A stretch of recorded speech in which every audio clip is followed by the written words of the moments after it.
Entonces el día de hoy cuatro presentaciones. Una primera presentación la voy a hacer yo. Mi nombre es Ludovic Rebeis.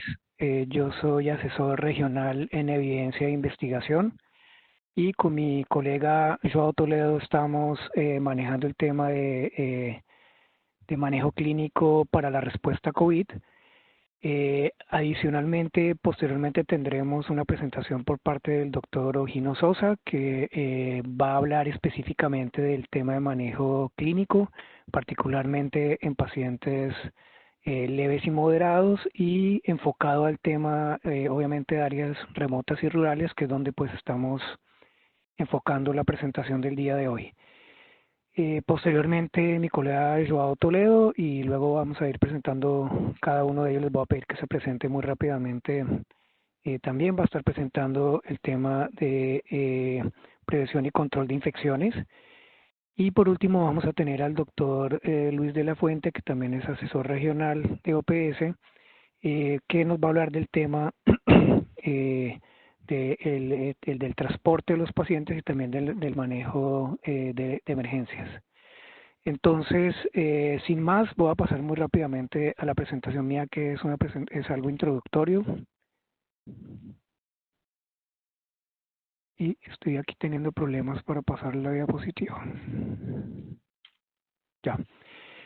Bueno, entonces lo primero que quería comentarles es que cuando hablamos de salvar vidas, un punto que he visto que es donde se está concentrando muchísimo la atención es en el tema de medicamentos específicamente.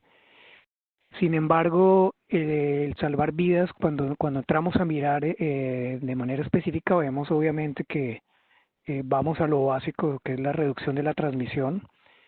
Y si vamos a estar en áreas remotas y rurales, donde hay poca infraestructura, donde hay poco apoyo y donde el personal de salud que está ahí es muchas veces como la cara visible de la autoridad, es bien importante que además de su trabajo clínico, obviamente, tenga esta función también de insistir en la reducción de la transmisión y sobre todo de ver cómo aplicarla en los terrenos difíciles y en la vida real de las personas. Un segundo punto que quería tocar y por eso la presentación del doctor Toledo es el tema de la protección de la salud de los trabajadores y las medidas de prevención y control de enfermedades. Y este es un tema que para nosotros es realmente bien importante.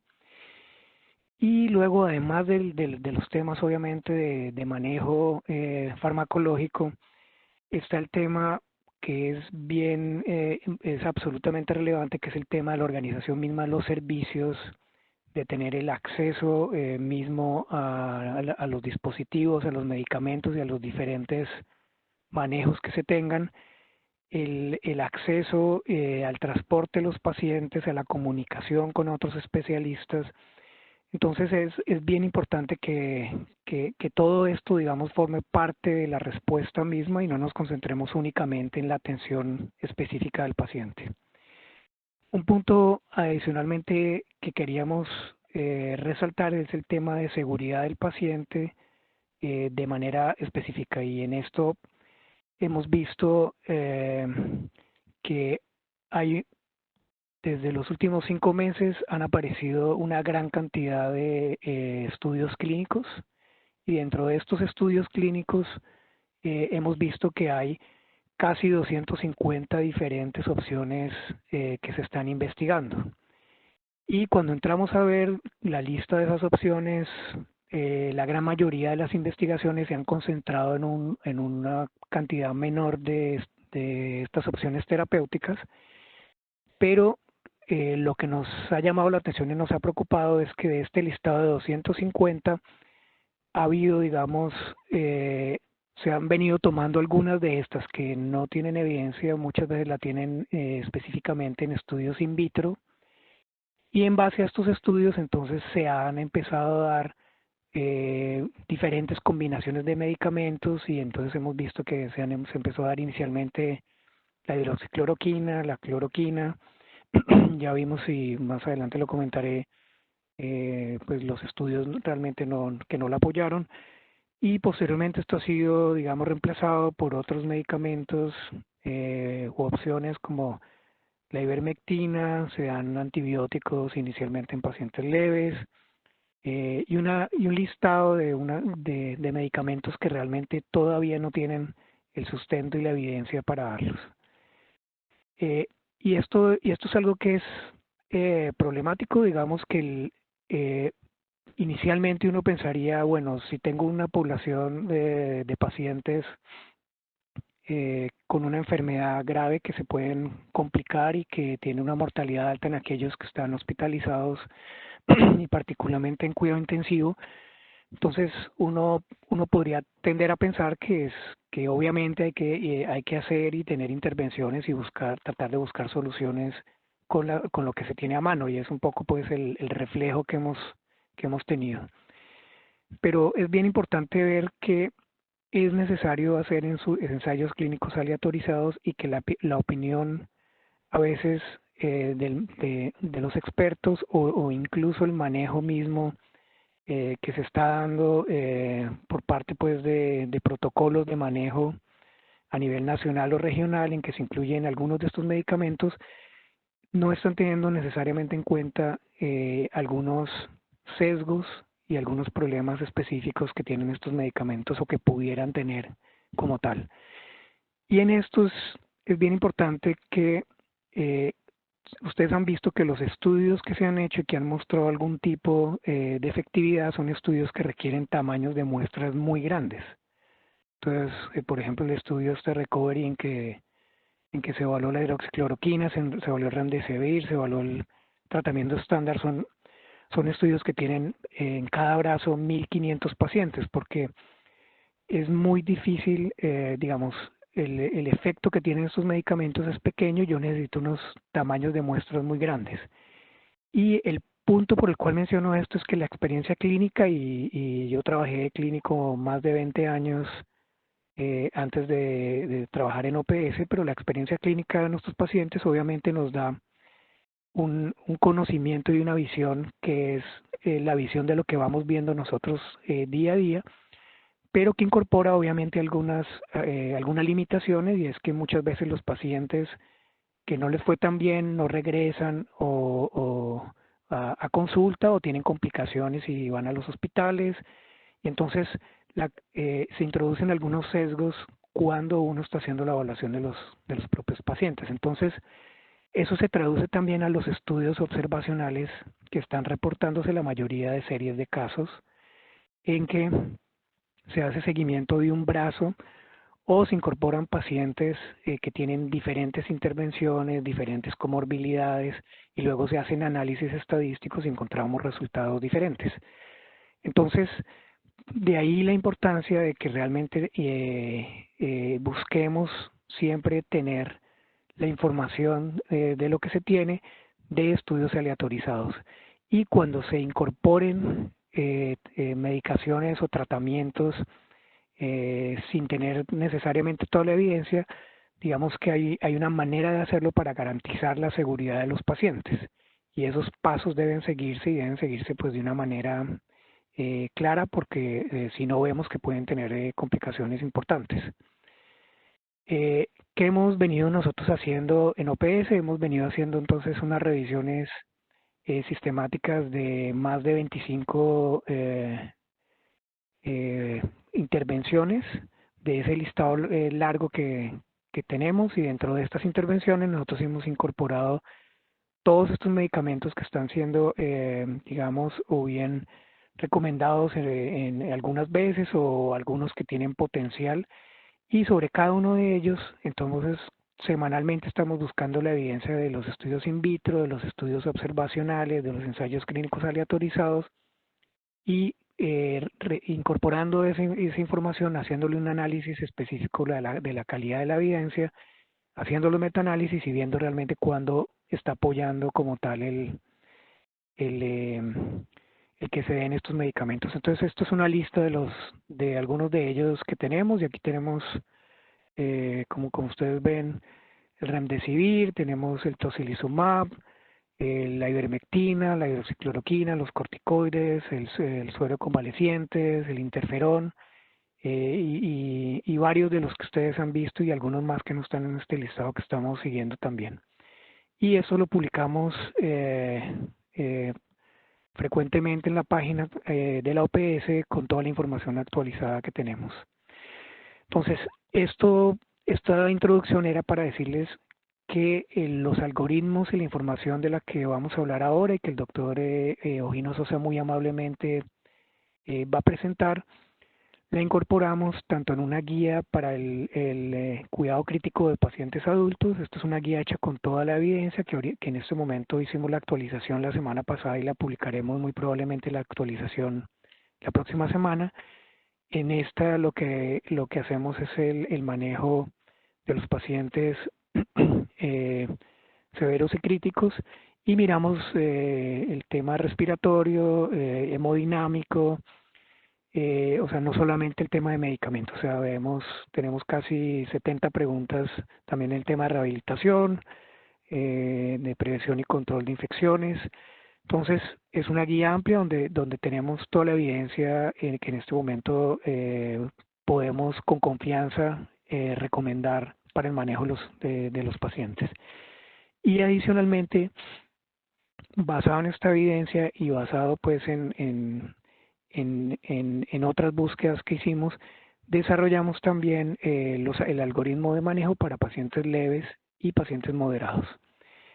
Pero hay algo que es muy importante, es el tema también, además del manejo de los servicios que hemos visto, es el reconocimiento de los signos tempranos de complicaciones y la evaluación de pronóstico, la estratificación de riesgo cuando se está en áreas remotas y rurales, porque es bien importante, o sea, una función bien importante es ver cuáles de estos pacientes tienen mayor riesgo, requieren tratamientos o manejos especiales o están presentando complicaciones que yo puedo prever porque generalmente cuando se requiere hacer el transporte de estos pacientes requiere muchísimo más tiempo de cuando se está en la ciudad y de ahí pues la importancia de realmente detectarlos con tiempo. Entonces, bueno, quería hacer esta introducción muy rápidamente y sobre todo pues enfatizando en el tema de, de que realmente lo que estamos recomendando y lo que está informado por la evidencia en este momento, cuando, cuando hay cosas que la evidencia soporte, las iremos incorporando o cuando se justifique por unos mecanismos éticos y claros incorporar medicamentos, aunque todavía no tengamos toda la confianza en la evidencia, también lo haremos, pero siguiendo cada uno de los pasos que se requieran para esto. Entonces, bueno, quería parar ahí y presentarles ahora al doctor Ojino Sosa, a quien le voy a pedir amablemente que haga una introducción rápida de sí mismo y empiece con la presentación. Muchísimas gracias.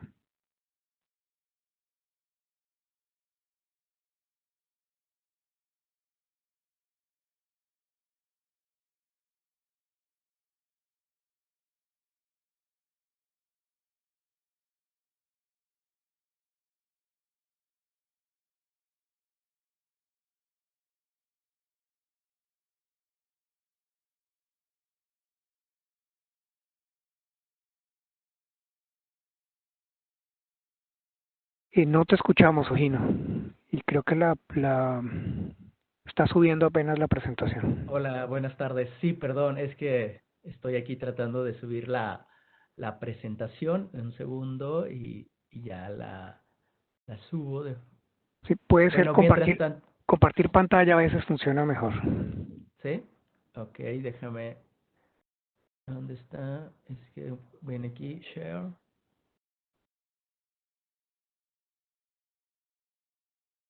Dame un segundo, Discord.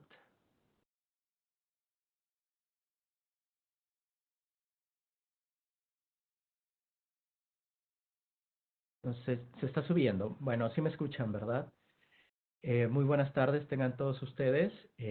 Para mí es un placer estar con ustedes aquí compartiendo este módulo para hablar un poco de lo que es la atención de los casos leves a moderados en áreas remotas. ¿Sí ven la presentación? Sí, ahora sí lo vemos. Ok, perfecto. Ok, entonces, bueno, como ya decía Ludovica anteriormente, soy el doctor Eugenio Sosa. Yo soy médico de formación con especialidad en medicina interna y su especialidad en medicina crítica.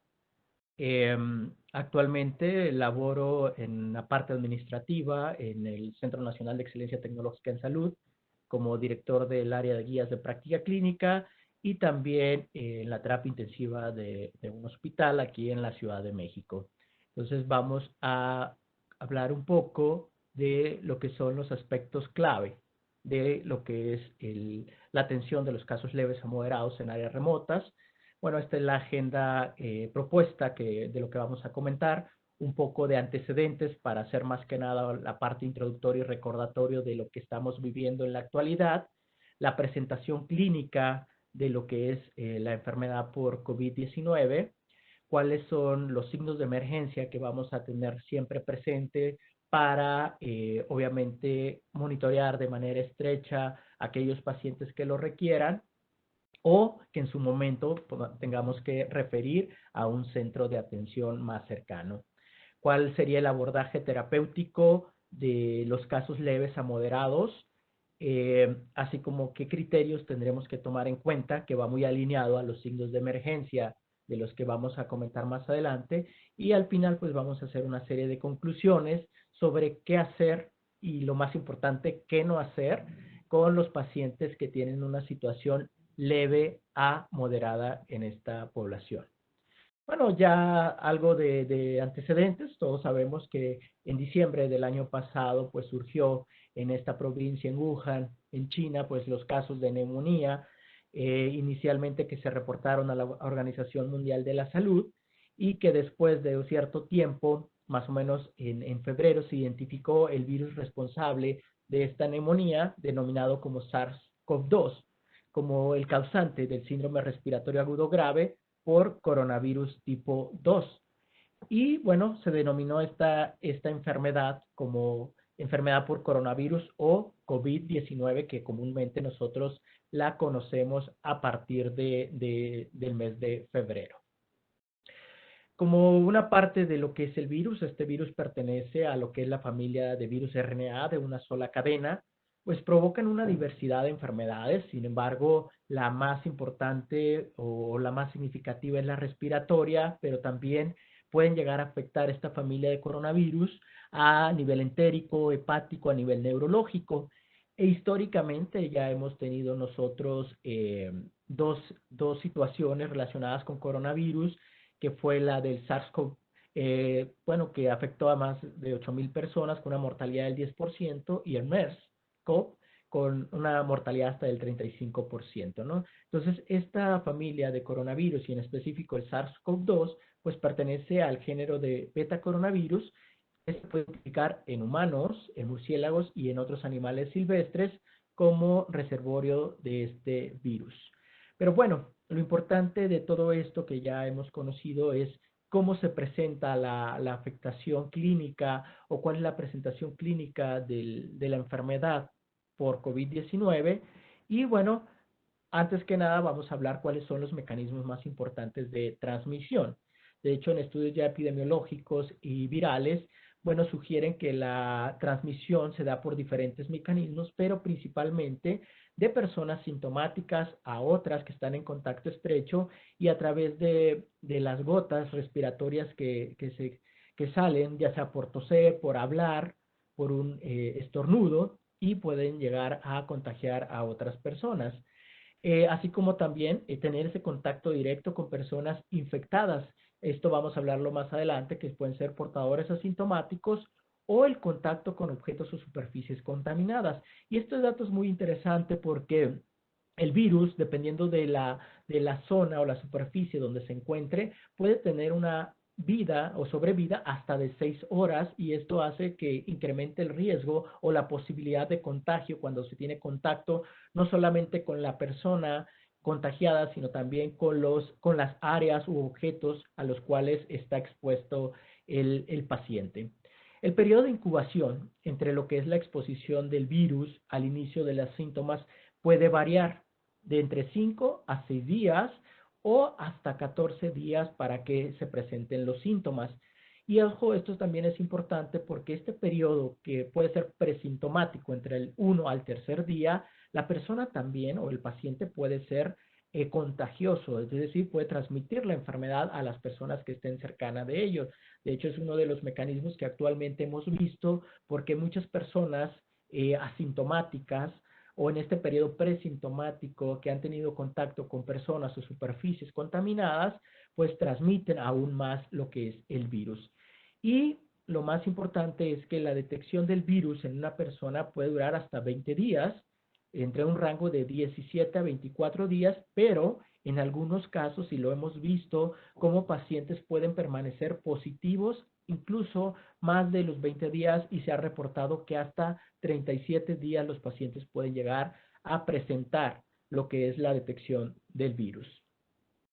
Y bueno, esto también es relevante porque las manifestaciones clínicas de los pacientes que ya pasaron de este periodo de incubación y que llegan a presentar síntomas, en esta fueron las primeras series publicadas a nivel internacional de 138 pacientes, en el cual el periodo de incubación de esta población varió de 1 a 14 días y teniendo como margen entre 3 a 7 días, y vean los signos más frecuentes que se presentaron. Fiebre, hasta el 98% de los casos, manifestaciones generales como fatiga, anorexia, mialgias, la presencia de tos seca o con expectoración, la disnea, la faringitis y otros datos que en su momento eran los que se venían presentando como diarrea, náusea, cefalea, vómito, dolor abdominal, todo este arsenal de manifestaciones clínicas, sobre todo en población general, que es distinta al comportamiento que vamos a ir viendo más adelante, de acuerdo al escenario que va a presentar el paciente, desde leve hasta un escenario crítico, y cómo estas manifestaciones clínicas se van modificando dependiendo de la gravedad de la enfermedad. Otro punto importante y que estas manifestaciones se vinieron presentando posteriormente de acuerdo a cómo íbamos conociendo el comportamiento de la enfermedad, sobre todo las manifestaciones neurológicas y mentales, sumadas a todos los que ya veíamos anteriormente, como la presencia de delirium o encefalopatía, eventos vasculares cerebrales, ya sea por trombosis cerebral, arterial o venosa, también cuadros de hemorragia cerebral, meningoencefalitis y dos datos muy importantes que se llegan a presentar en los pacientes, que en la actualidad, que prácticamente quien los llega a presentar casi es muy factible que tenga lo que es el virus, y estoy hablando de la presencia de anosmia y disgeusia. Entonces, cuando se llegan a presentar estos síntomas, es muy probable que se asocie a la presencia de COVID-19. Pero también hay pacientes que cursan con ansiedad, depresión o alteraciones del sueño.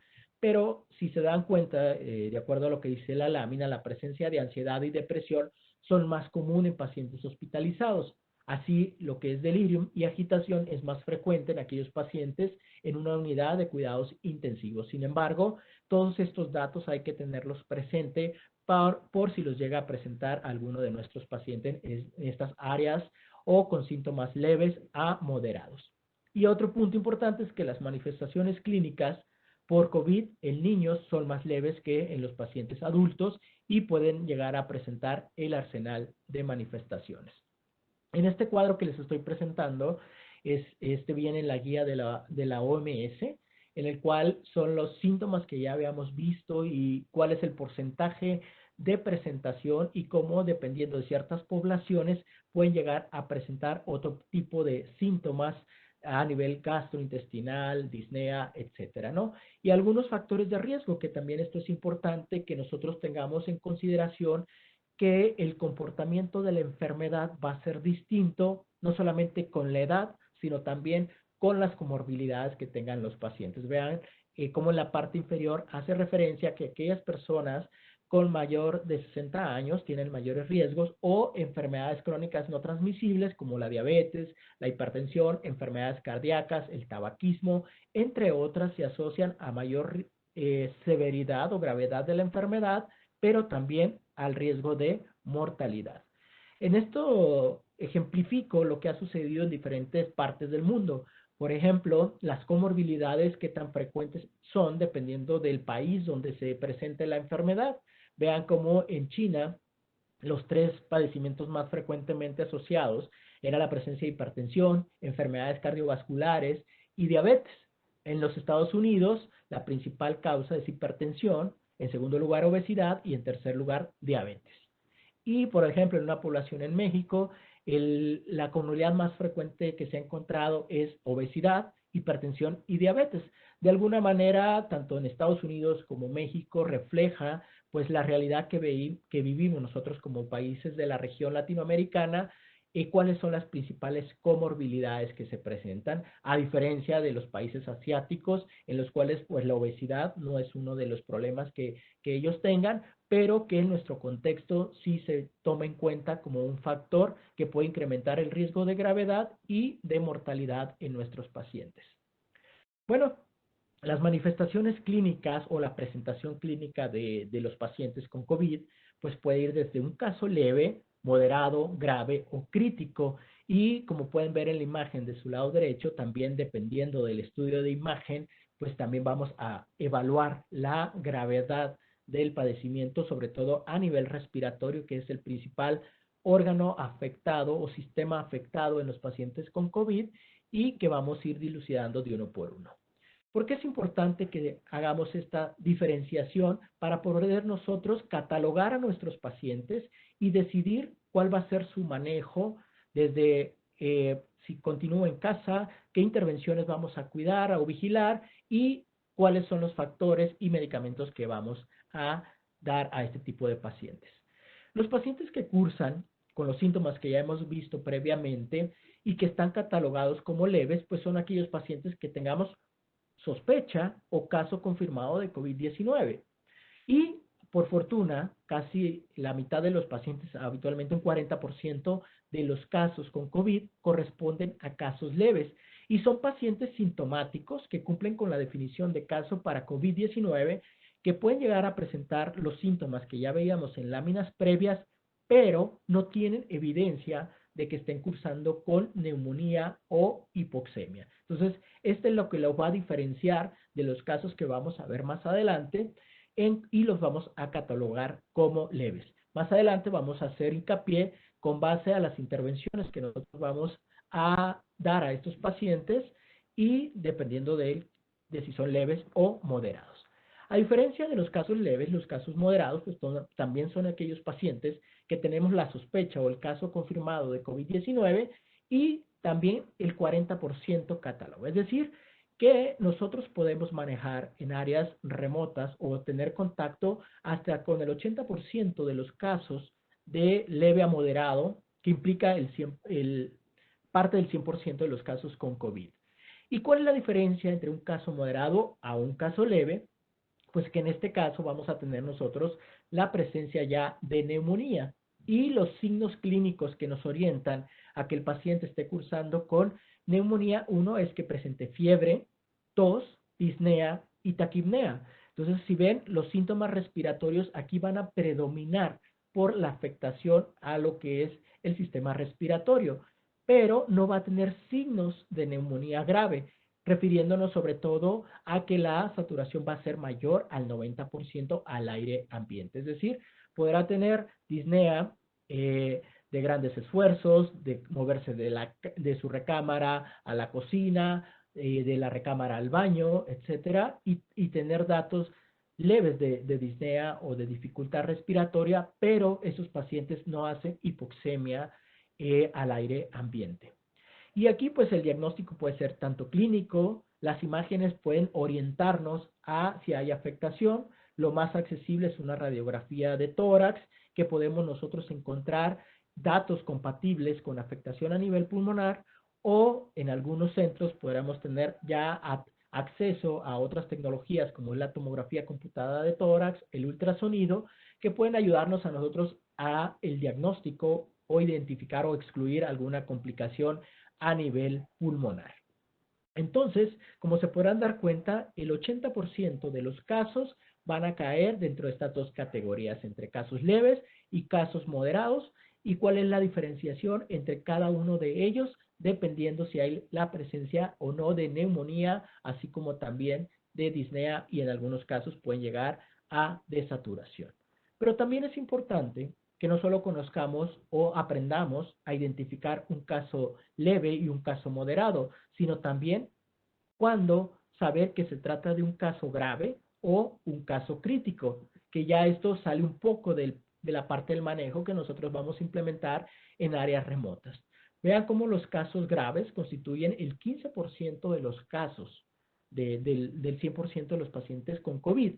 Y este se asocia más que nada a la presencia también de neumonía, pero ya en una situación grave, que puede tener los mismos signos clínicos de fiebre, tos, disnea y taquipnea, pero aunado a ello se suma lo que es frecuencia respiratoria mayor de 30 respiraciones por minuto, estamos hablando de taquipnea, distrés respiratorio grave o la baja de la saturación al aire ambiente a menos del 90%. Entonces, ¿cómo va escalando un paciente con sus datos a nivel respiratorio y la presencia de hipoxemia al aire ambiente que lo va a diferenciar de un caso moderado?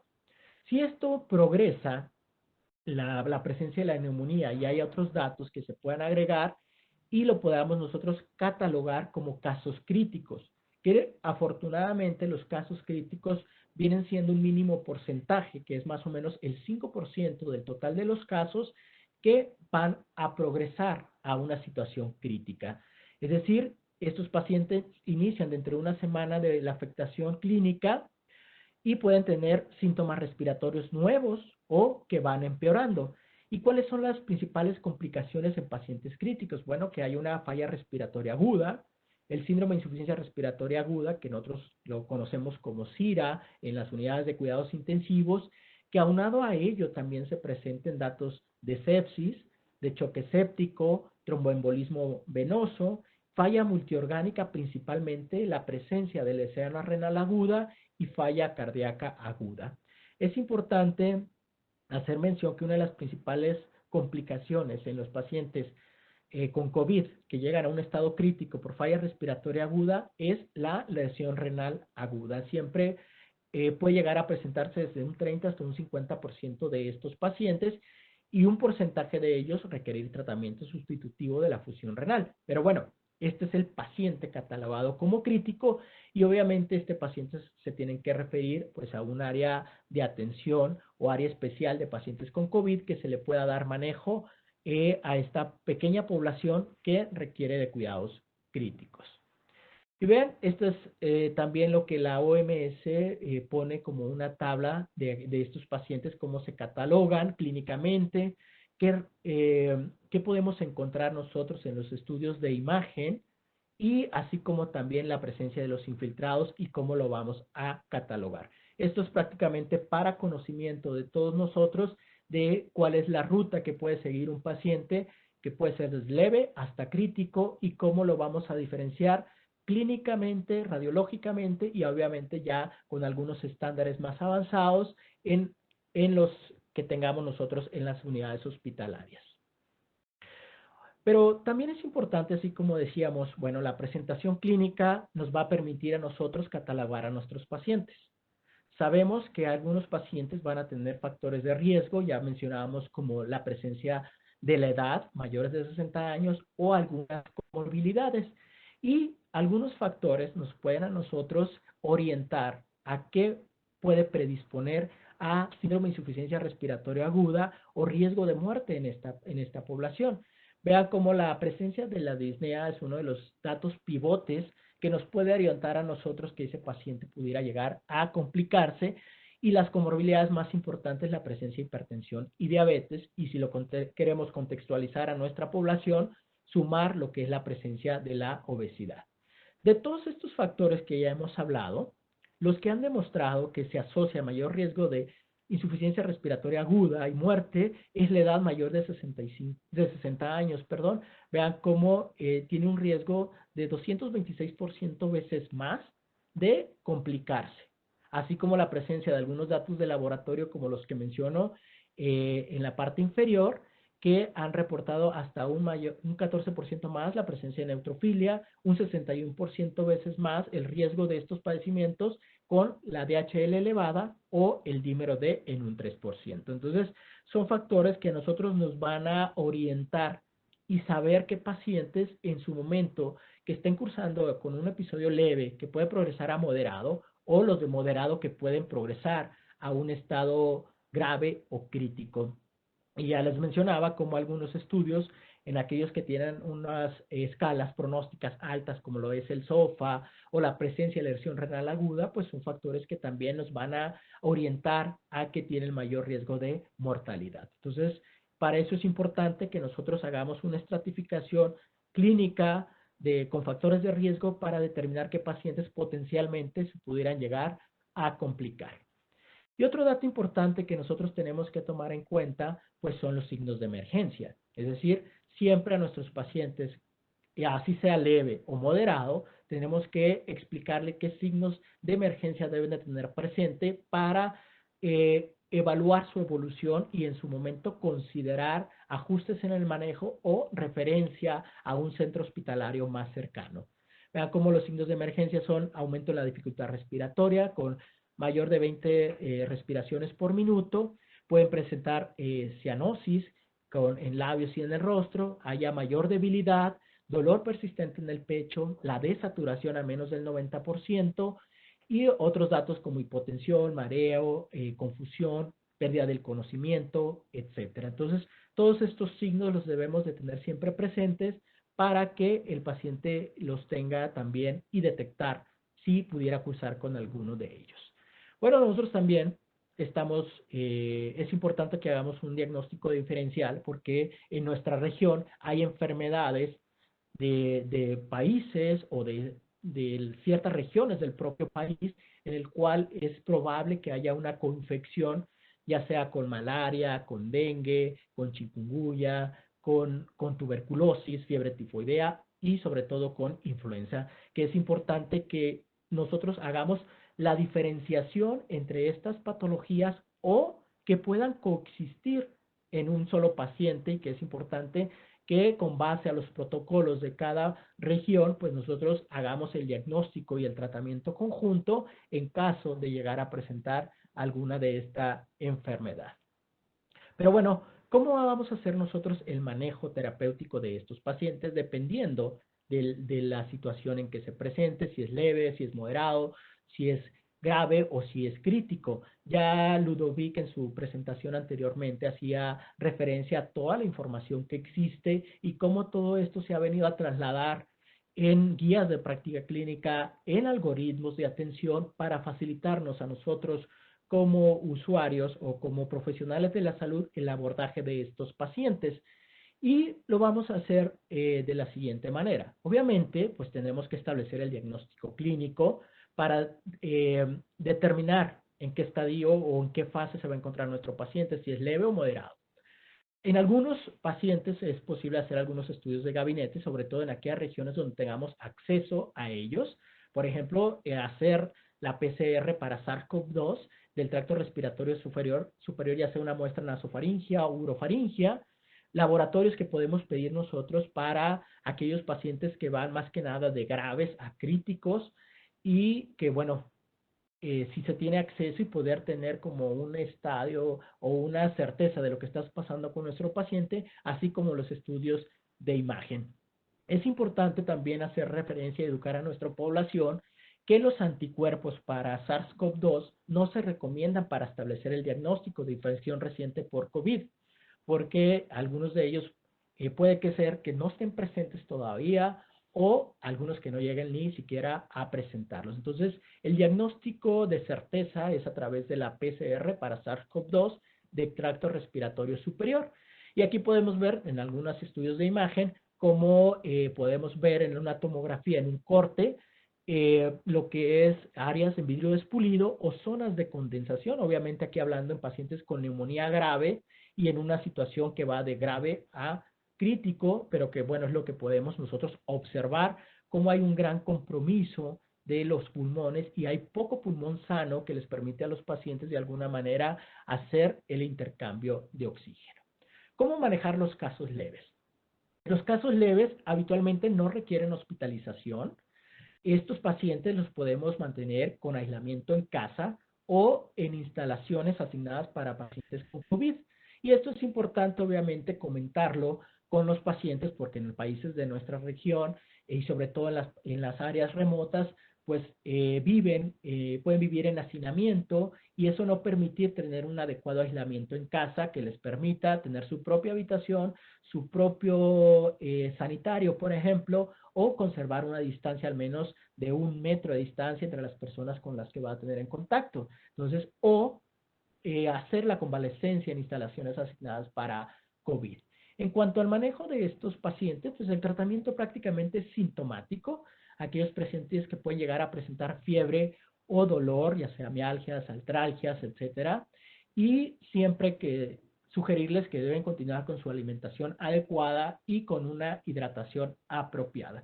El manejo de líquidos por vía oral o en su momento por vía intravenosa también es importante porque debe ser apropiada a las necesidades de cada paciente y también catalogarla. Si es un paciente cardiópata o un paciente nefrópata, no lo vamos a sobrecargar de líquidos y sobre todo lo que hemos visto es que la idea es que los pacientes no estén en balances positivos, sino idealmente neutros o negativos para que eso también, al estar inflamados sus pulmones, no condicione que haya edema a nivel pulmonar. Y sobre todo los signos de emergencia, es decir, los que ya mencionamos anteriormente, todo paciente debe tener presente cuáles son los signos de emergencia. ¿Cómo manejar los casos moderados? De igual manera, estos pacientes pueden no requerir hospitalización, estar en aislamientos en casa o en instalaciones asignadas para COVID. El tratamiento de igual manera es sintomático para fiebre o dolor, lo vamos a ver más adelante, lo recomendado es que sea el uso de paracetamol o igual la alimentación adecuada, la hidratación apropiada, considerar sobre todo ya en pacientes moderados qué factores de riesgo como nefropatía, cardiopatía, etcétera, para mantener un balance adecuado de líquidos. Y en estos pacientes, bueno, considerar el aporte de oxígeno dependiendo de la saturación o los datos de disnea que puede llegar a presentar y en algunos pacientes sugerir la posición en prono-vigil de manera intermitente para que ayude a optimizar lo que son los valores de oxigenación. Y ojo, los pacientes con alto riesgo de deterioro, pues se prefiere que sea en un aislamiento hospitalario, es decir, no nos esperemos a aquellos pacientes con factores de riesgo, como ya veíamos la edad o las comorbilidades, pues evaluar desde ese momento si es preciso transferirlo a un centro hospitalario para su atención. Prácticamente esta charla está enfocada al manejo de pacientes leves a moderados. Los pacientes graves obviamente se van a atender en un área hospitalaria, así como los críticos en una unidad de cuidados intensivos. Y para eso ya comentaba Ludovic previamente, existe tanto la guía de práctica clínica de la OMS, en la cual lleva de la mano el manejo de estos pacientes o el manejo de los pacientes críticos, que fue elaborada por la OPS en colaboración con diferentes profesionales de la salud de los países de la región para no solamente emitir recomendaciones, sino qué recomendaciones se pudieran usar en nuestro contexto. Sin embargo, aquí no voy a entrar en detalle porque al final todo este manejo se sale del enfoque de nuestra plática que va más relacionado a lo que es el paciente leve a moderado. Y con la finalidad de que todo esto que ya hemos platicado podamos nosotros implementarlo de una manera sencilla y tener acceso a la información, es que se generó este algoritmo de manejo de infección por COVID en áreas remotas, en pacientes leves a moderados, en los cuales primeramente vamos a hacer un inicio evaluando la presencia de los signos y síntomas que llegue a tener los pacientes con sospecha o en su momento casos confirmados con COVID. Si este paciente llega a presentar alguno de estos datos que ya hemos venido refiriendo como fiebre, tos seca, dificultad respiratoria, síntomas generales, y bueno, vamos a nosotros evaluar si la presencia de saturación, si es un paciente que está saturando menos del 94% o tiene una frecuencia respiratoria alta, mayor de 20 por minutos en adultos, o la presencia de signos de emergencia que ya comentamos anteriormente, pues vamos a catalogar a nuestros pacientes. Si no presenta todos estos datos de desaturación o signos de emergencia, pues vamos a hacer aquel paciente sin factores de riesgo, con sospecha de caso leve, pues ¿qué medidas vamos a implementar? El aislamiento en casa o en instalaciones adecuadas, la administración de acetaminofén de 5 miligramos cada 6 u 8 horas con un máximo de 4 gramos al día en caso de fiebre o dolor. Brindar recomendaciones de una adecuada hidratación y lo que es alimentación y sobre todo no administrar antibióticos a los pacientes con casos leves. Si seguimos avanzando en el algoritmo y este paciente se deteriora, pues pasará a otra fase.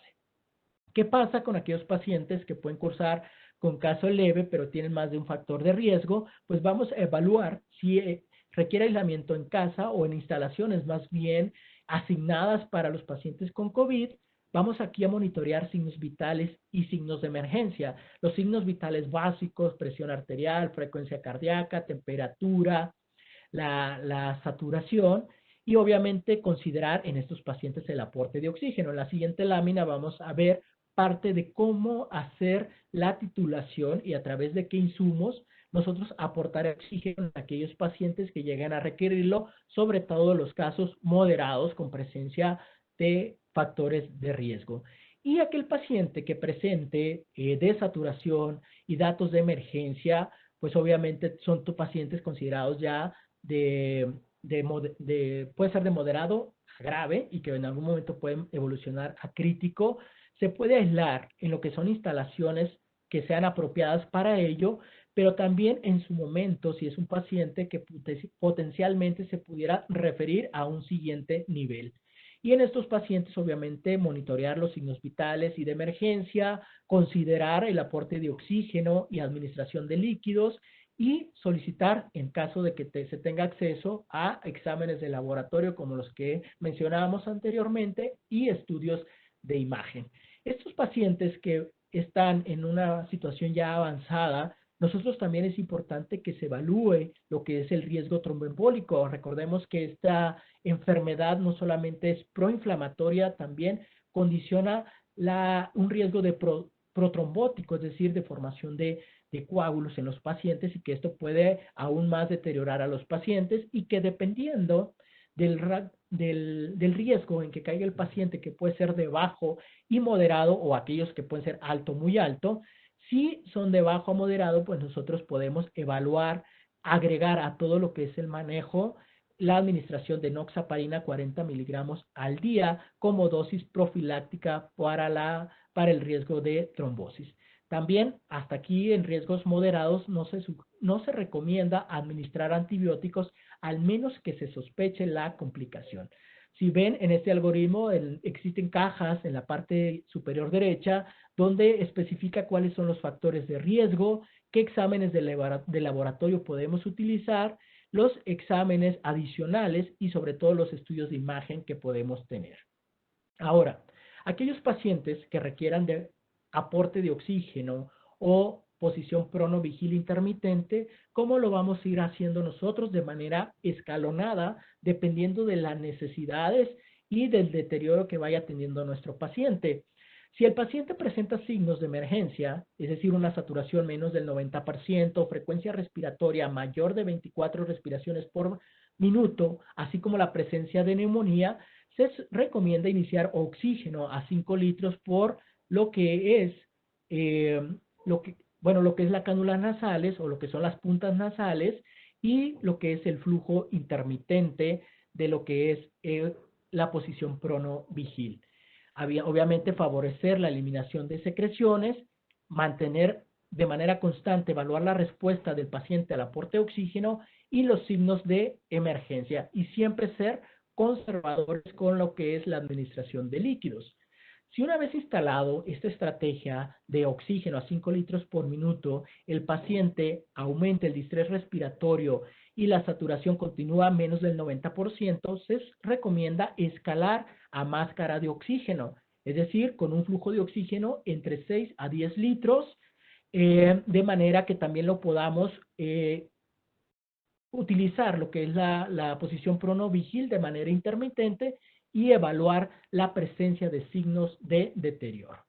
Si a pesar de esta estrategia de aumentar de puntas nasales a máscara de oxígeno, el paciente continúa con desaturación y presenta signos de alarma, lo que se recomienda es utilizar una máscara de oxígeno con reservorio y aumentar el flujo de oxígeno de 10 a 15 litros por minuto. Entonces, sí, siempre es importante que nos aseguramos que la bolsa se infle y buscar ayuda en su momento de un clínico experto por interconsulta virtual o presencial si vamos viendo esta evolución. Pero si en los dos pasos anteriores, con puntas nasales, el paciente se estabiliza, se logra una saturación mayor del 90%, pues continuamos con el manejo y estando pendiente de los signos de deterioro. Así también aquellos presentes con máscara de oxígeno. Pero si avanzamos a una mascarilla con reservorio y vemos que hay presencia de baja saturación y datos de alarma, pues no nos esperemos y enviemos nuestro paciente a un segundo nivel de atención para su evaluación de manera conjunta. Y aquí en su derecha vienen sus signos de alarma, de deterioro del paciente que en su momento podamos llegar a referir. Entonces, la idea de que estos pacientes los tengamos siempre en monitoreo continuo para evaluar los signos vitales, los signos de oxigenación y de clínicos de frecuencia respiratoria e ir haciendo este árbol de decisiones con respecto a la administración de oxígeno y los datos de alarma que vamos a ir teniendo nosotros. Más que criterios de referencia es esto que ya comentamos, en qué momento nosotros podemos referir un paciente que pasó de leve a moderado o un paciente que debutó moderado a otro nivel de atención, pues aquellos pacientes que continúen con desaturación, con dificultad respiratoria, con dolor torácico, deshidratación, datos de sepsis, como ya decíamos anteriormente, como taquicardia o datos en su momento puede llegar a presentar de choque séptico como hipotensión, es signos que nos orientan a nosotros que nuestro paciente se está deteriorando. Así que el tiempo también es importante en estos pacientes para que reciban una atención temprana que antes de que se deteriore y obviamente dependiendo de las distancias en nuestros países de la región, pues también tomemos en cuenta para que su envío sea lo más pronto posible. ¿Qué podemos concluir con todo esto que hemos dicho y a través de este algoritmo? Es qué hacer. Uno, la decisión de aislamiento en casa o instalaciones asignadas para COVID de pacientes con casos leves a moderados debe ser analizada caso por caso. Es decir, habrá pacientes que por la edad o por la comorbilidad podamos monitorearlos desde casa o tenerlos en un área asignada para pacientes con COVID. Evaluar también la presencia de coinfecciones en áreas con otras infecciones endémicas que causen fiebre, ya veíamos como la malaria, el dengue, la influenza, etcétera. Siempre tenemos que tenerlas presentes y si se sospecha de coinfección, implementar los protocolos para su diagnóstico y en su momento su manejo.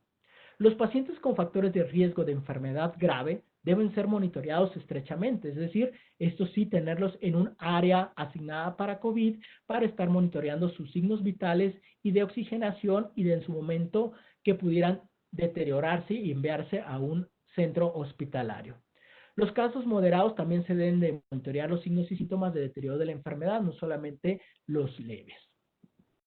¿Qué no hacer? También es importante que no hacer. No se recomienda profilaxis o tratamiento con antibióticos en pacientes con casos leves, porque habitualmente tendemos a usar, si es un paciente con una afección respiratoria y la primera sospecha es COVID, pues no es necesario el uso de antibióticos. Tampoco se recomienda en los casos moderados el uso de profilaxis o tratamiento con antibióticos, al menos que exista la sospecha clínica de infección bacteriana y lo que ya mencionaban en la charla previa, en la actualidad se está haciendo mucha generación de evidencia con diferentes tipos de estudios en los cuales hasta ahorita no se recomienda el uso categóricamente de este arsenal de medicamentos que les pongo en la lámina y que en algunos países tendemos a utilizarlos de manera, pues no con todo el sustento científico y lo que actualmente no se recomienda ninguno de ellos para el manejo de los pacientes graves.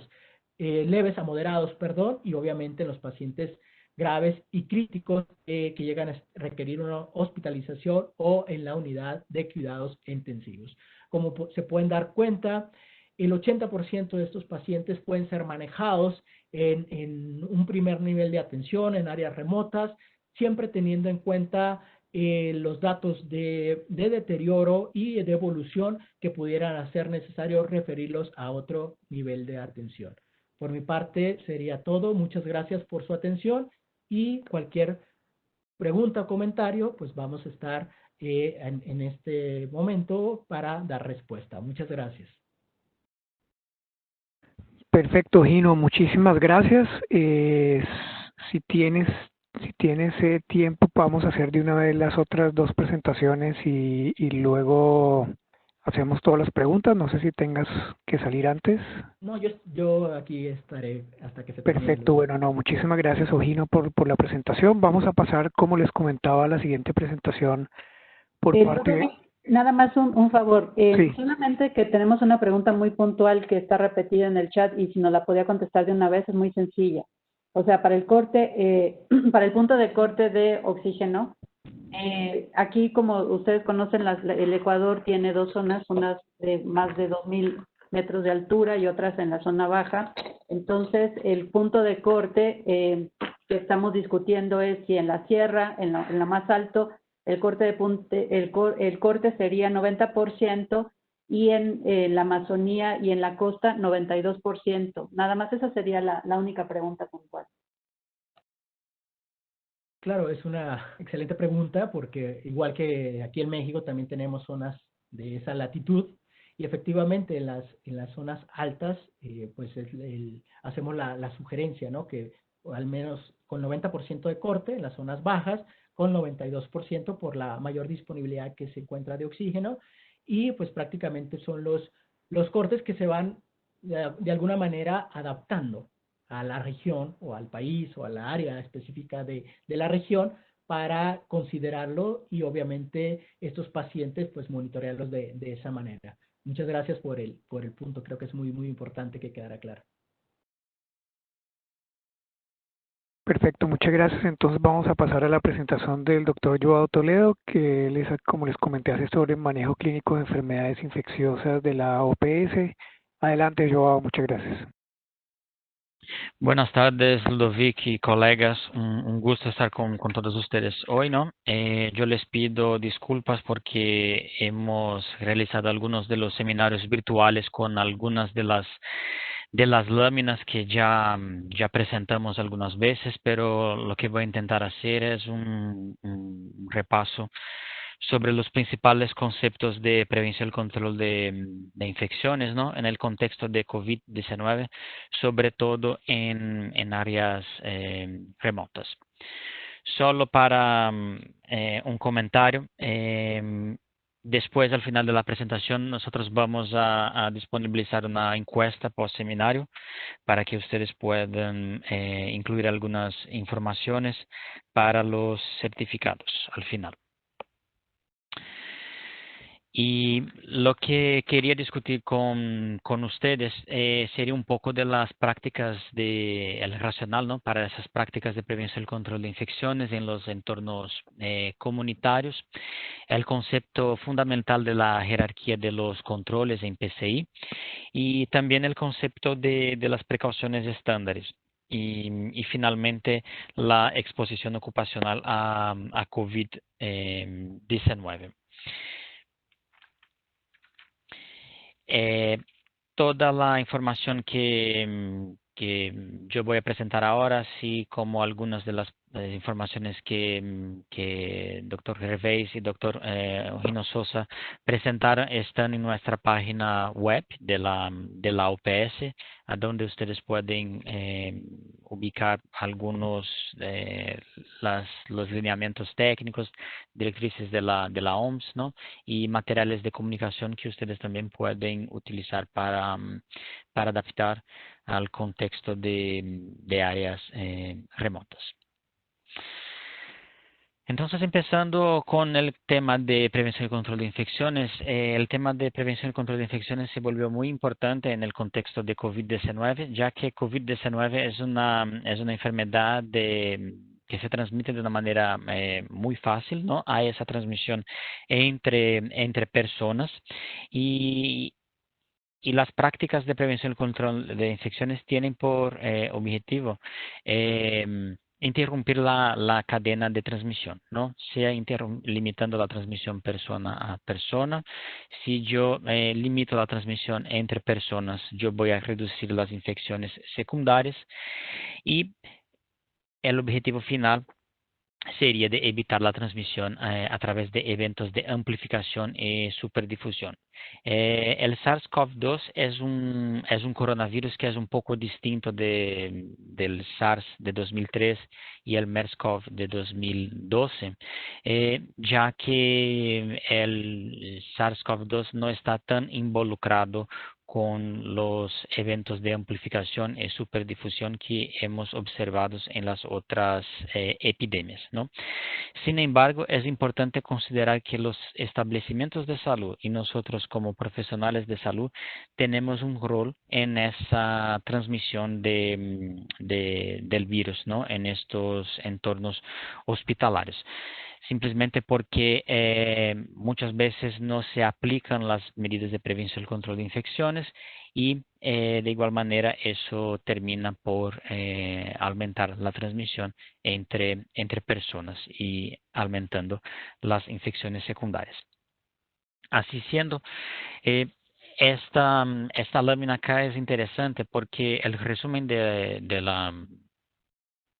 ese estudio, que fue uno de los primeros estudios publicados en el contexto de COVID sobre una cohorte de pacientes en un hospital chino, nos muestra que la transmisión nosocomial de COVID ocurre, ¿no? Ya que en esa cohorte de pacientes eh, de esos pacientes hospitalizados, habían pacientes que adquirieron COVID en el contexto de la atención de salud y otros pacientes que fueron admitidos por otras razones y también se infectaron posiblemente por transmisión cruzada entre pacientes y entre profesionales de salud y pacientes.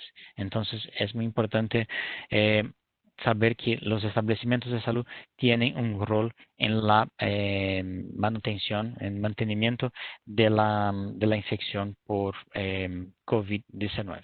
Por eso la importancia de la aplicación de las prácticas de prevención y control de infecciones.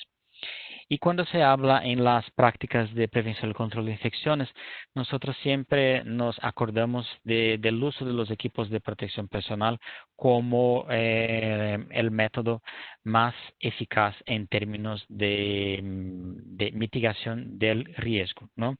Esta lámina acá también es interesante porque nos muestra la jerarquía de los controles en prevención y control de infecciones y el uso de los equipos de protección personal son las medidas menos eficaces en la contención de una enfermedad infecciosa, ¿no? El uso de los equipos de protección personal deben ser vistos como parte de un paquete, ¿no? De esta jerarquía de los controles.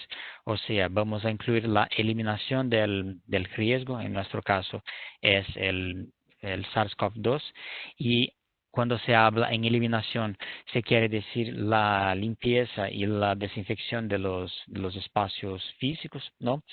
El concepto de sustitución no se aplica mucho al contexto de COVID-19 porque tendríamos que reemplazar un virus por un otro patógeno y eso no hace mucho sentido.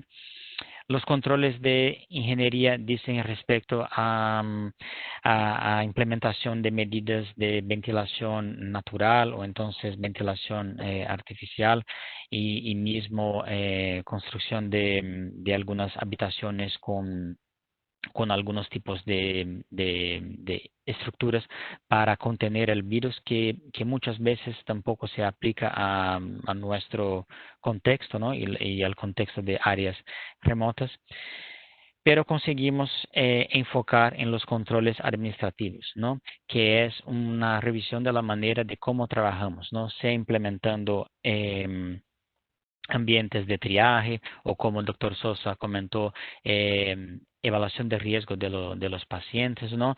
Y algunos otros procedimientos como por ejemplo etiqueta de tos o entonces ofrecimiento de mascarilla quirúrgica a los casos sospechosos que llegan a los establecimientos de salud.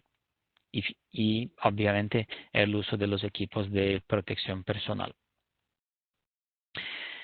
Sobre el concepto de triaje, es importante considerar tres puntos claves, ¿no? El concepto de triaje involucra el monitoreo, el aislamiento y también la educación de los pacientes, ¿no? Y también de los trabajadores de salud.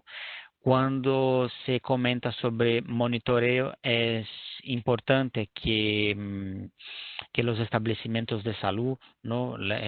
Tengan cuestionarios para detección de signos y síntomas, ¿no? Basados en la definición actual del caso.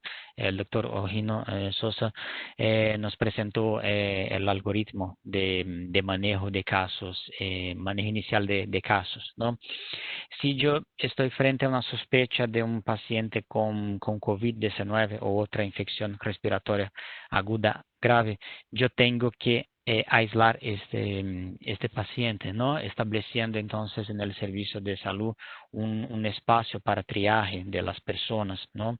Y que los profesionales de salud también estén entrenados para saber identificar cuáles son los casos que tienen un riesgo de empeoramiento, ¿no? Y eso va a ser el tema de la charla del doctor de la Fuente.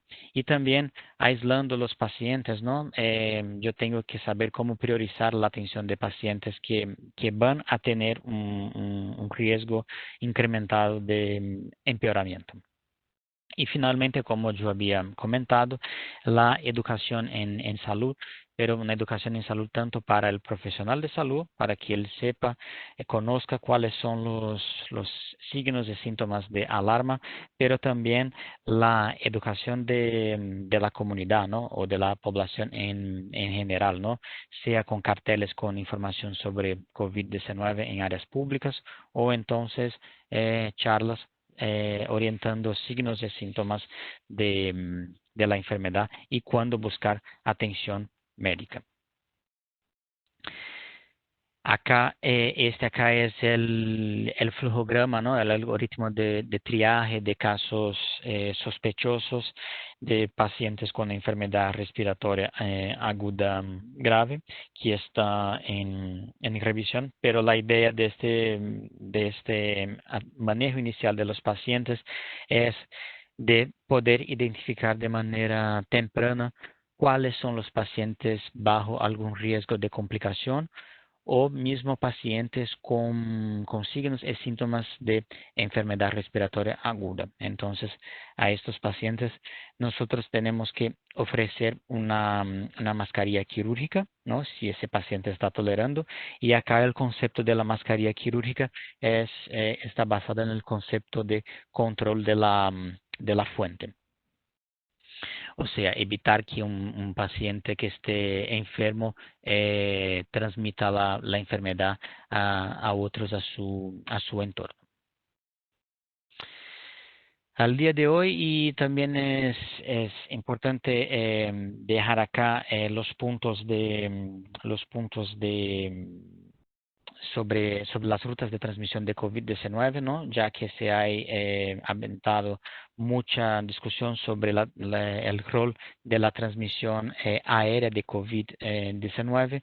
Al día de hoy, SARS-CoV-2 es transmitido tras contacto entre personas, ¿no? Y gotas respiratorias del tipo gotitas, no aerosoles, ¿no? Como el doctor Sosa comentó, la mayoría de los casos son transmitidos por casos sintomáticos confirmados por laboratorio. Todavía el rol de los asintomáticos o entonces de los individuos presintomáticos no está todo claro, ¿no? Virtualmente COVID está en todos los espacios, ¿no? Ese riesgo no es cero, entonces hay que y la gran mayoría de los casos son casos sintomáticos. Entonces debemos estar atentos a los pacientes que presentan signos y síntomas de enfermedad respiratoria aguda.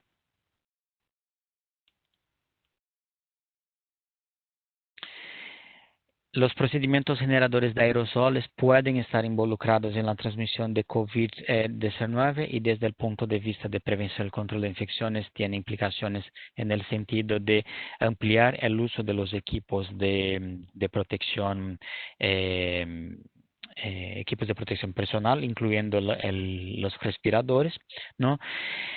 Ya es de conocimiento de ustedes los procedimientos generadores de aerosoles, que son procedimientos médicos realizados en la prestación de servicio, en la prestación a casos moderados y graves, ¿no? Tales como broncoscopia, la reanimación cardiopulmonar, ventilación no invasiva, intubación traqueal, algunos procedimientos quirúrgicos y también procedimientos como aspiración de vías nasales y inducción del esputo. Entonces, todos estos procedimientos deben ser, tomados en cuenta, así que cuando estamos prestando atención en salud a un paciente y habrá generación de procedimiento generador de aerosol, debemos también implementar un tipo de control administrativo que es limitar el número de trabajadores de salud expuestos en esta situación. El otro concepto que es importante y que siempre no nos olvidamos, ¿no? Y que tal vez la pandemia de COVID-19 nos haga reforzar más este concepto es el concepto de precauciones estándares, porque muchas veces los que están trabajando con prevención y control de infecciones son vistos como personas que abogan por la higiene de manos y no es solamente eso, ¿no? Las precauciones estándares incluyen un conjunto de prácticas, ¿no? Que vamos a aplicar siempre que vamos a prestar atención a un paciente en el entorno sanitario, ¿no? Sea en una ambulancia durante el transporte, sea durante un equipo médico de emergencia o entonces mismo en áreas remotas, ¿no? Entonces, tener en cuenta el paquete de precauciones estándares. La higiene de manos, sea con agua y jabón o solución alcohólica, el uso racional de los equipos de protección personal, la etiqueta de tos, las prácticas de inyección seguras, que en el contexto de COVID no se aplican mucho específicamente para COVID, ya que no es una enfermedad transmitida por la sangre, pero es importante cumplir con las prácticas de inyección seguras, ya que hay otras enfermedades infecciosas que pueden ser transmitidas por la sangre.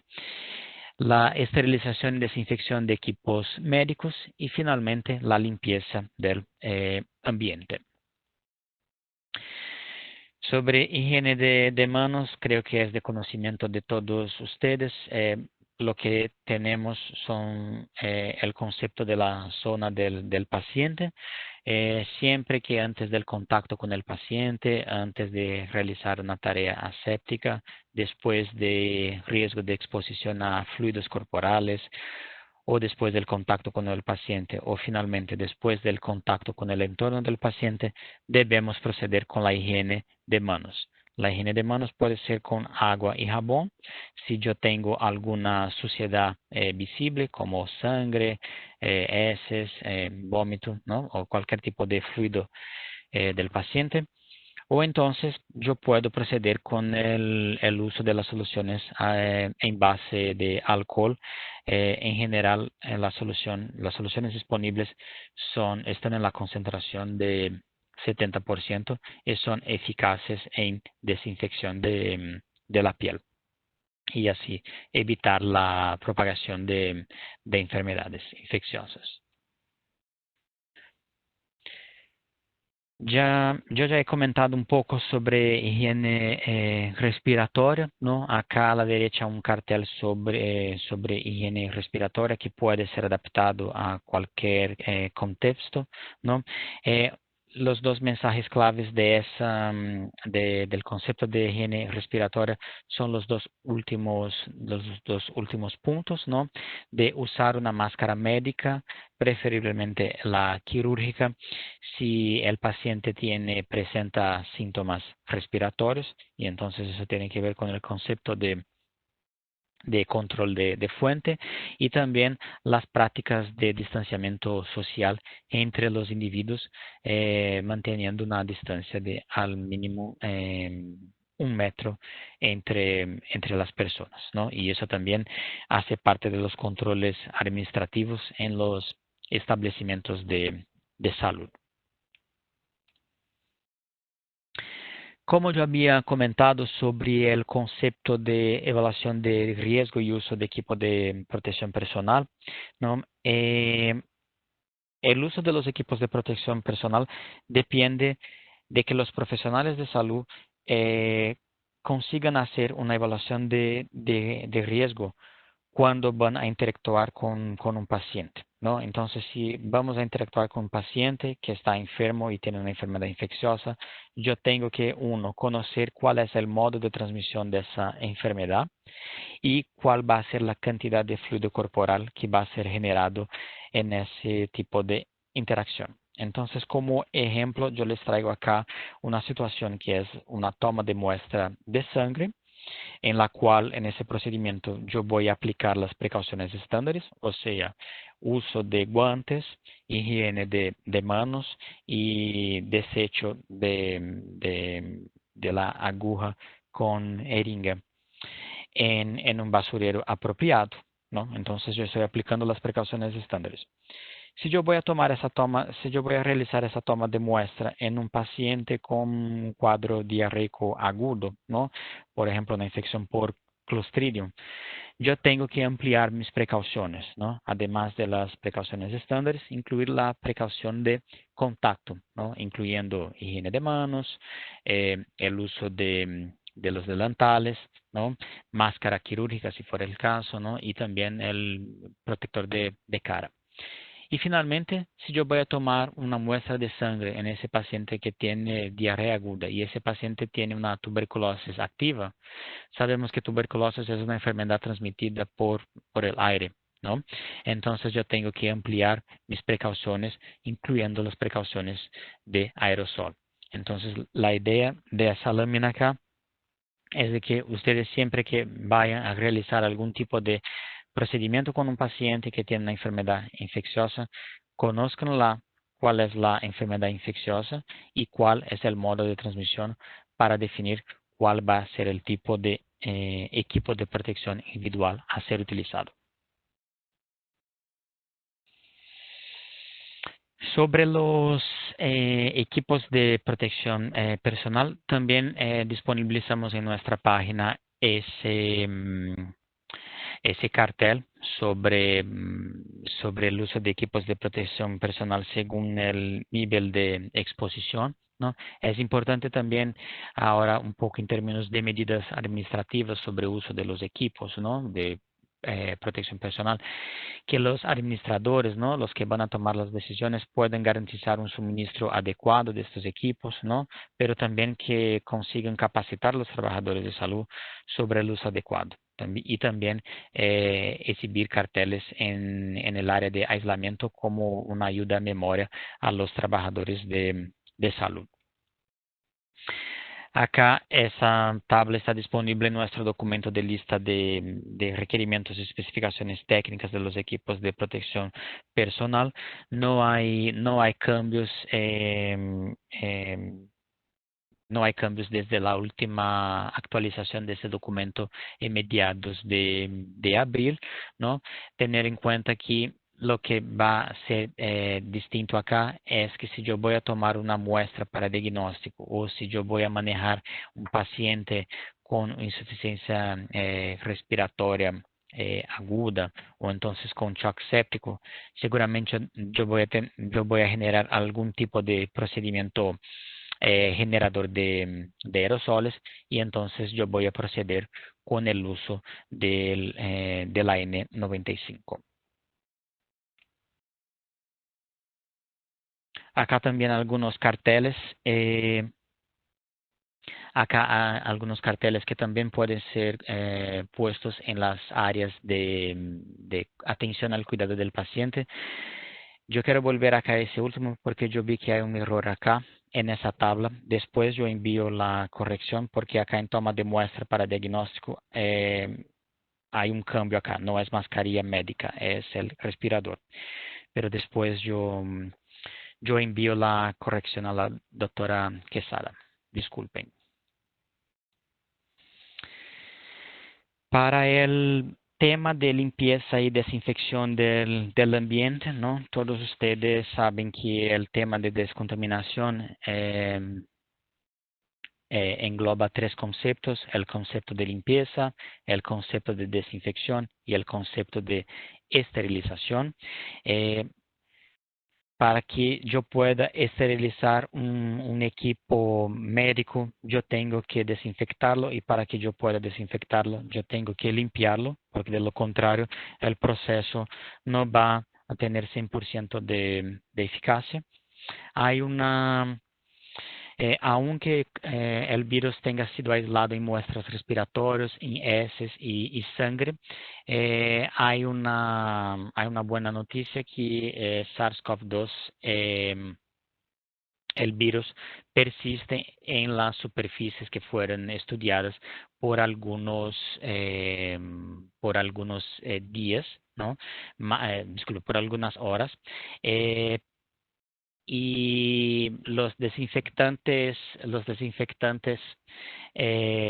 que tenemos en nuestros servicios de salud, ¿no? Tales como etanol, peróxido de hidrógeno o hipoclorito de sodio, eliminan fácilmente el virus, ¿no? Hay algunos desinfectantes como cloruro de benzalconio o clorhexidina que son menos eficaces para eliminación de COVID-19. Ese documento de la OMS está actualizado, trae algunas recomendaciones para tomadores de decisión en términos de limpieza y desinfección del ambiente, asegurando que los procedimientos de limpieza y desinfección sigan de manera coherente y correcta, ¿no? También un control administrativo garantizando al menos 1 metro de separación entre todos los pacientes, y garantizando la disponibilidad de productos para la higiene de las manos en los puntos de cuidado. Y también que los establecimientos de salud apliquen las normas de la OMS para la calidad del agua potable y salud ambiental en los centros de salud.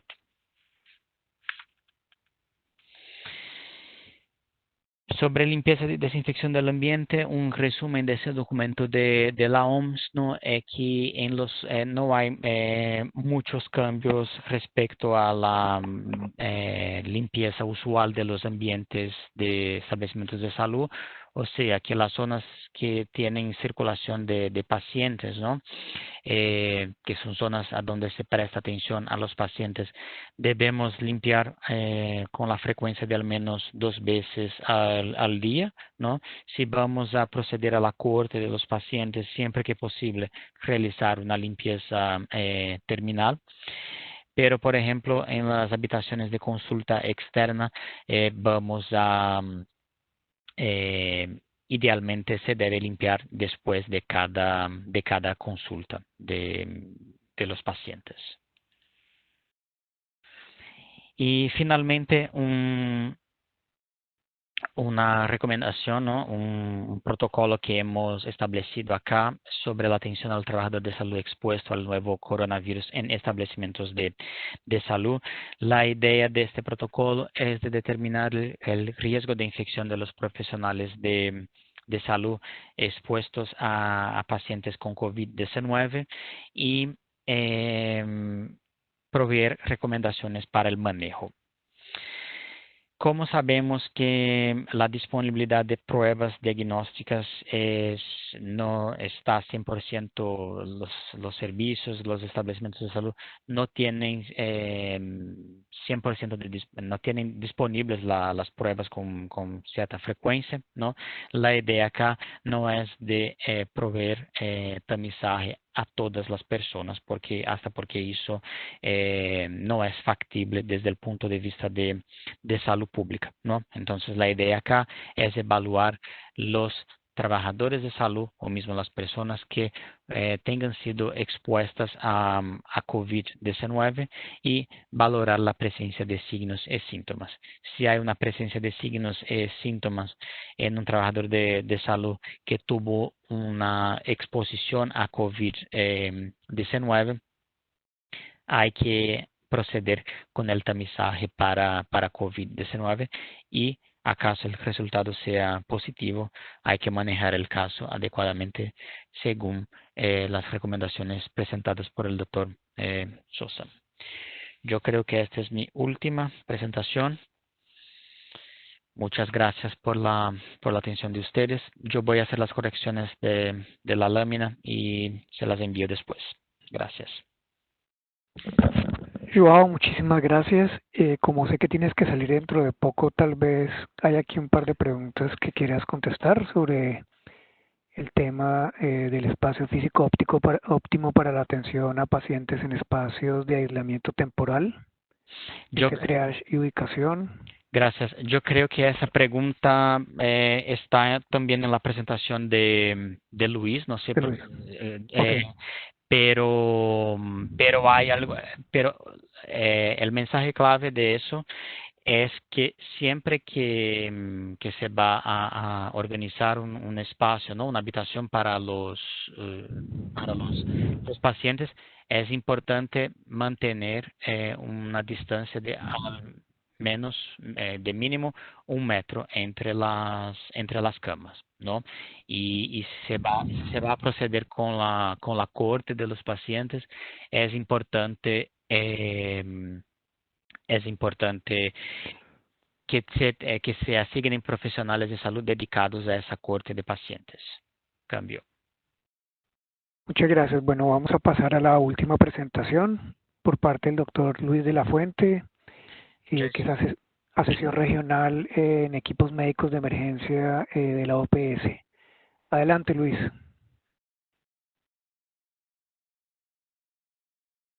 Yo pasé a Luis el comando, no sé si él consigue subir, porque parece que trabó acá mi sistema. Cambio.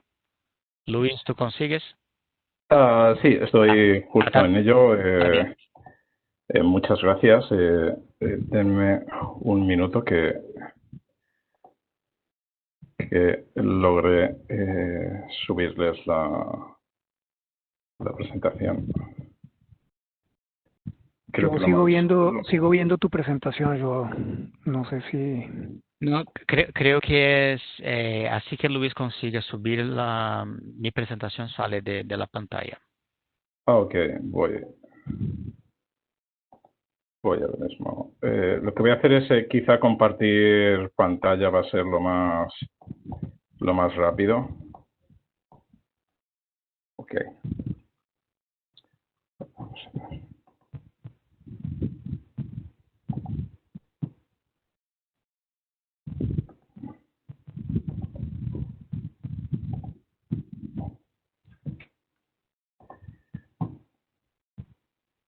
Avísenme, por favor, si...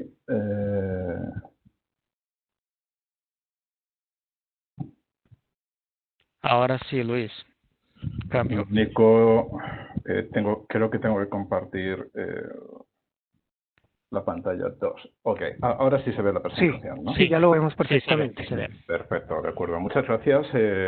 Bueno, primero, gracias por la invitación y la posibilidad de compartir con ustedes el trabajo que estamos desarrollando para facilitar la expansión de capacidades de atención clínica. En este caso concreto, facilitando a través de los requerimientos y las recomendaciones de equipos médicos de emergencia y sitios alternativos de atención médica.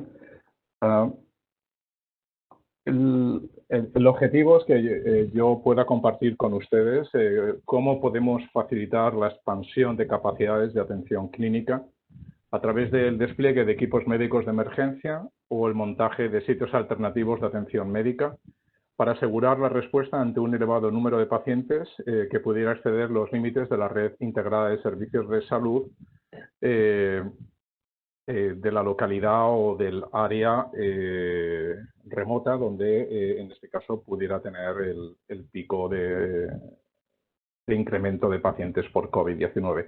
Aunque esto no solamente aplica a epidemias, sino también es una estrategia que puede aplicar a cualquier escenario en los que los sistemas locales de salud puedan verse sometidos a un elevado número de pacientes o un incremento súbito de pacientes que haga que puedan tocar ya su techo asistencial y tener dificultades para poder prestar atención clínica a los pacientes. Como pueden ver en la fotografía, este tipo de equipos médicos de emergencia está preparado para responder en cualquier, o se les prepara y trabajamos con ellos, tanto los equipos nacionales y locales como los equipos internacionales, se les prepara para que puedan responder en cualquier área remota. Y esa es un poco también nuestra filosofía. Pero si una cosa nos ha traído también la emergencia, y yo creo que nadie podría haber sospechado, es que esa foto que han visto, que podría ser cualquier área remota que ustedes se puedan imaginar en su localidad o en su municipalidad, o pensando en cualquiera de las áreas remotas que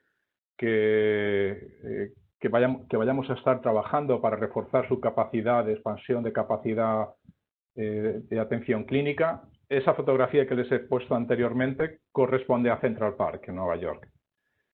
Aquí quiero un mensaje muy importante, y es que independientemente que sea en mitad de ese parque de Central Park en Nueva York, o sea en el área remota más lejana que se puedan imaginar, es importante que los equipos médicos de emergencia y los sitios alternativos de atención médica deban tener capacidad asistencial y autosuficiencia operacional durante su despliegue.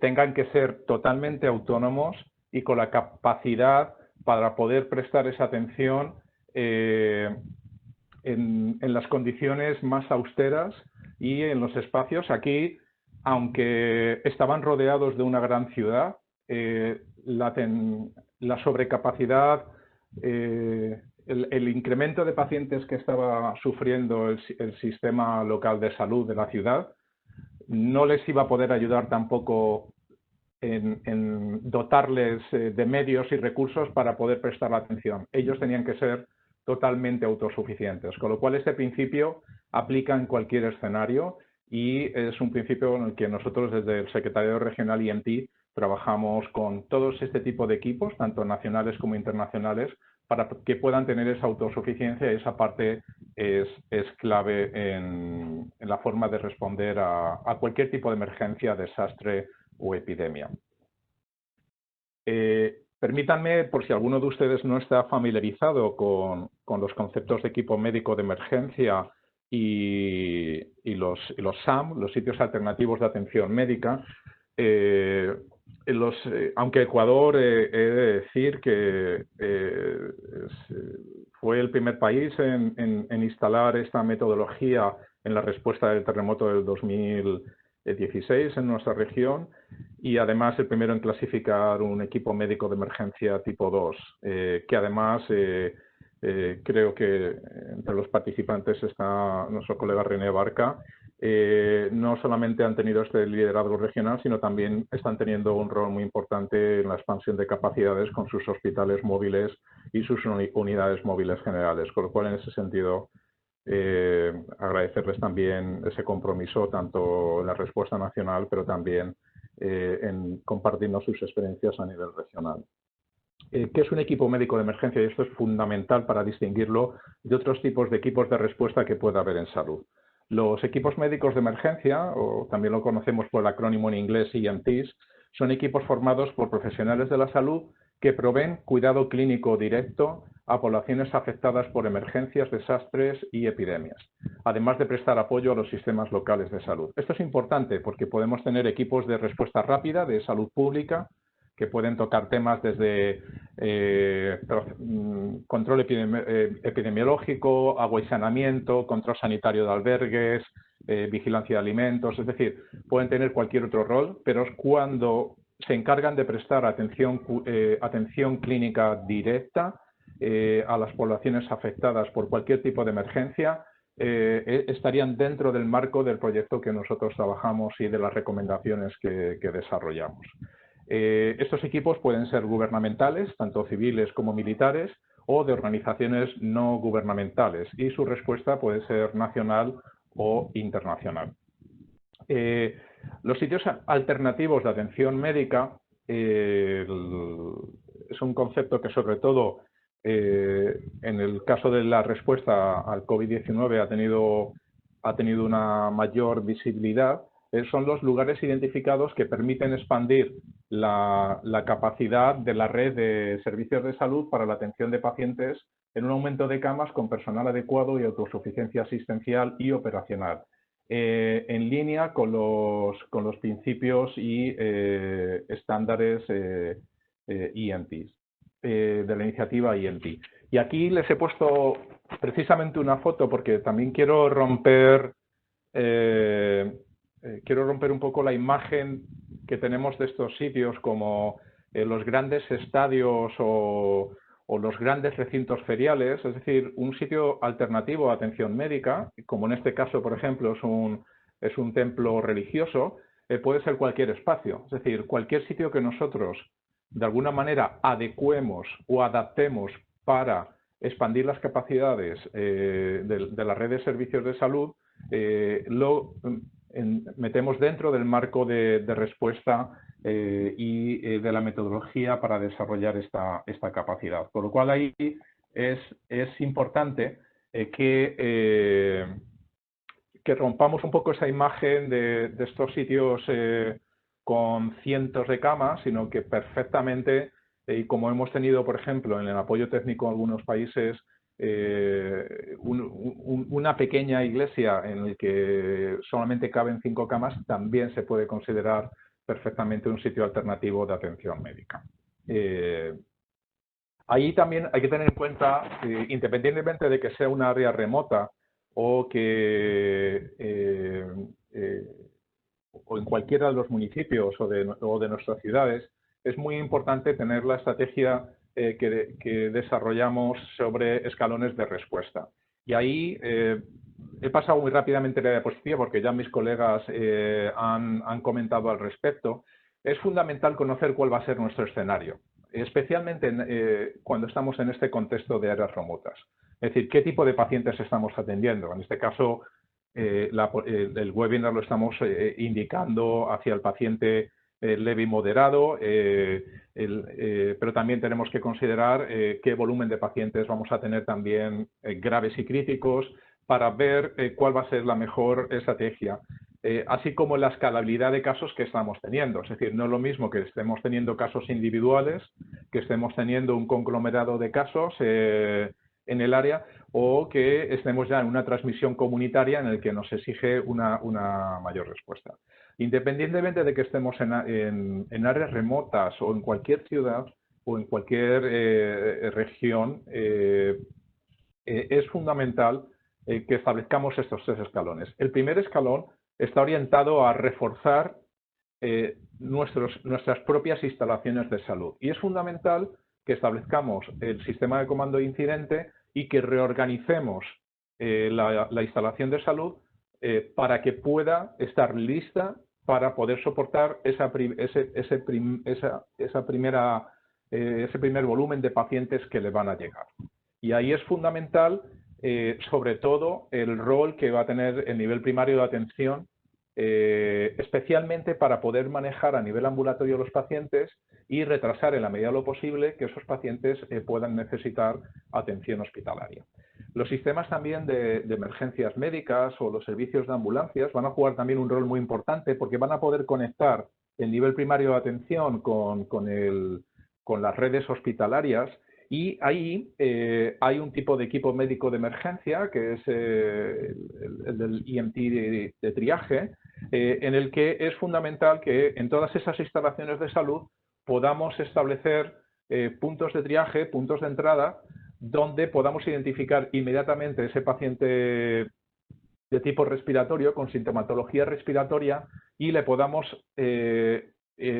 orientar hacia el espacio más adecuado por el personal adecuado y en donde se le pueda hacer la evaluación y determinar cuál es la mejor estrategia clínica a seguir, que puede ser no necesariamente tener que terminar en un hospital o en un equipo médico de emergencia en un sitio alternativo, sino posiblemente regresar al ámbito ambulatorio y poder ser atendido o ser monitoreado mientras evoluciona la enfermedad y ver si se mantiene, como comentaba nuestro colega anteriormente, en esos casos que son sintomáticos pero leves, o va progresando hacia un caso moderado o se pueda convertir en un caso grave. El escalón 2 es todo lo que es la reorganización, el fortalecimiento de la red de todos los servicios de salud. Y aquí es fundamental que, aunque estemos en un área remota, identifiquemos todos los recursos que podamos tener en el área y que hagamos una gestión integral de esos recursos, de todas las camas que podamos tener. Aunque sean 2 camas en una municipalidad, otras 3 camas en un poblado, es decir, que podamos conocer todos los recursos que tenemos para una mayor y una mejor optimización. Y si cabe, en las áreas remotas, sobre todo, adquiere una mayor importancia porque nos va a permitir adecuar y optimizar sobre todo esos escasos recursos que podamos tener. Sí, con la red de servicios de salud que podamos tener, no podemos optimizarla para poder responder al pico asistencial porque la escalabilidad de casos empieza a aumentar. Nos vamos hacia el escalón 3, donde ya el rol de los sitios alternativos de atención médica y los hospitales móviles adquieren una mayor importancia en el sentido de que van a permitir de una forma totalmente integrada y en coordinación con la red de servicios de salud, expandir este número de camas para que puedan atenderse a los pacientes. Pero aquí es también una cuestión muy importante y clave, y es cómo vamos a hacer esa expansión de capacidades. Independientemente del área donde estemos, la planificación de la expansión siempre se debe centrar más en la capacidad de atención del paciente que en un aumento de camas y la planificación adecuada de personal y la autosuficiencia asistencial y operacional que lo haga viable. En las imágenes ustedes pueden ver 2 sitios alternativos de atención médica y ahí también es lo que comentaba al principio, sobre todo en áreas remotas. No piensen que esta metodología no puede aplicar en áreas remotas porque si no disponemos de un recinto ferial, como pueden ver a la izquierda, no podríamos desarrollar esa metodología y esto es incorrecto. Ahí pueden ver, por ejemplo, un pequeño centro donde han desarrollado poco más que una docena de camas, pero es un sitio alternativo a atención médica y es fundamental que ambos se hagan con este criterio. No se trata de, incluso en áreas remotas, de desarrollar camas sin ningún tipo de... O sea, buscando solo el volumen y el número de camas, si no disponemos del personal adecuado y de todos los medios y suministros que lo puedan hacer viable. Con lo cual, en ese sentido, eso es un criterio muy clave que, si cabe, en áreas remotas adquiere todavía una mayor importancia, especialmente por la limitación de recursos que va a haber y las condiciones en las que vamos a tener que trabajar. Independientemente de que queramos desarrollar un equipo médico de emergencia o busquemos montar un sitio alternativo de atención médica, cualquier de los esfuerzos que hagamos en estas áreas remotas para desarrollar esta capacidad van a seguir los mismos criterios con los que trabajamos nosotros con cualquier tipo de equipo médico de emergencia. Al final son lo que nosotros llamamos las 5 S en realidad, serían las 4 S principales, que tienen que desarrollar todo un sistema, una infraestructura, tener su personal y disponer de los equipamientos y suministros que garanticen esa capacidad operacional. Por supuesto, esa capacidad operacional se va a lograr con todo ese apoyo a las operaciones que permitan la autosuficiencia y la respuesta del equipo médico de emergencia o las operaciones del sitio alternativo de atención médica. En cuanto a los sistemas, es fundamental tener en cuenta de que primero es fundamental que estos equipos médicos de emergencia o estos sitios alternativos que podamos crear estén articulados con las redes de salud de la localidad o del área donde estemos trabajando, que diseñan una cartera de servicios que vamos a atender solamente pacientes leves, va a ser solamente para aislamiento, va a atender pacientes moderados.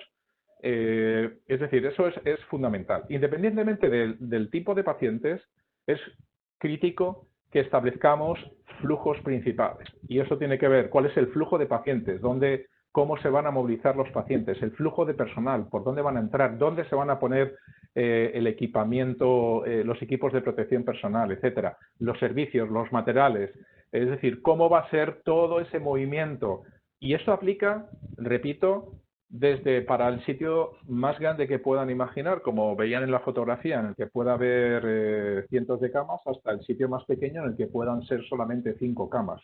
Es decir, todos ellos es fundamental que tengan su flujo principal, sus flujos establecidos en donde ustedes determinen por dónde se van a movilizar los pacientes, por dónde se va a movilizar el personal, así como los diferentes servicios y materiales. Y ahí incluye todas las actividades operativas diarias, así como el sistema de gestión documental que van a tener y los mecanismos de trazabilidad que se hayan determinado con el sistema local de salud, así como sistemas de comunicación interna y externa, que obviamente a mayor volumen y a mayor tamaño del equipo necesitarán una mayor complejidad. Todas las instalaciones van a tener es importante zonificarlas, en el sentido de que habrá zonas de riesgo alto, que generalmente son las zonas de aislamiento o de tratamiento, zonas de riesgo medio, donde van a estar todos los accesos, así como los servicios y las áreas de apoyo operacional, y las zonas de riesgo mínimo, que suelen estar más en la zona exterior y donde las medidas de control y prevención de infecciones son menores, ¿no? Entonces, aquí pueden ver un diagrama conceptual que al final aplica a cualquier tipo de sitio alternativo o de equipo médico de emergencia que podamos desarrollar. Y son cuestiones que siempre tenemos que tener en cuenta a la hora de hacer la planificación y el diseño de estos equipos. El personal es clave. Es decir, tenemos que identificar también, en base al número de camas y al tipo de paciente que vamos a atender, qué personal médico de enfermería, qué personal técnico, así como personal logístico pueda estar trabajando o acompañando este sitio alternativo que podamos montar, así como el entrenamiento para que puedan trabajar.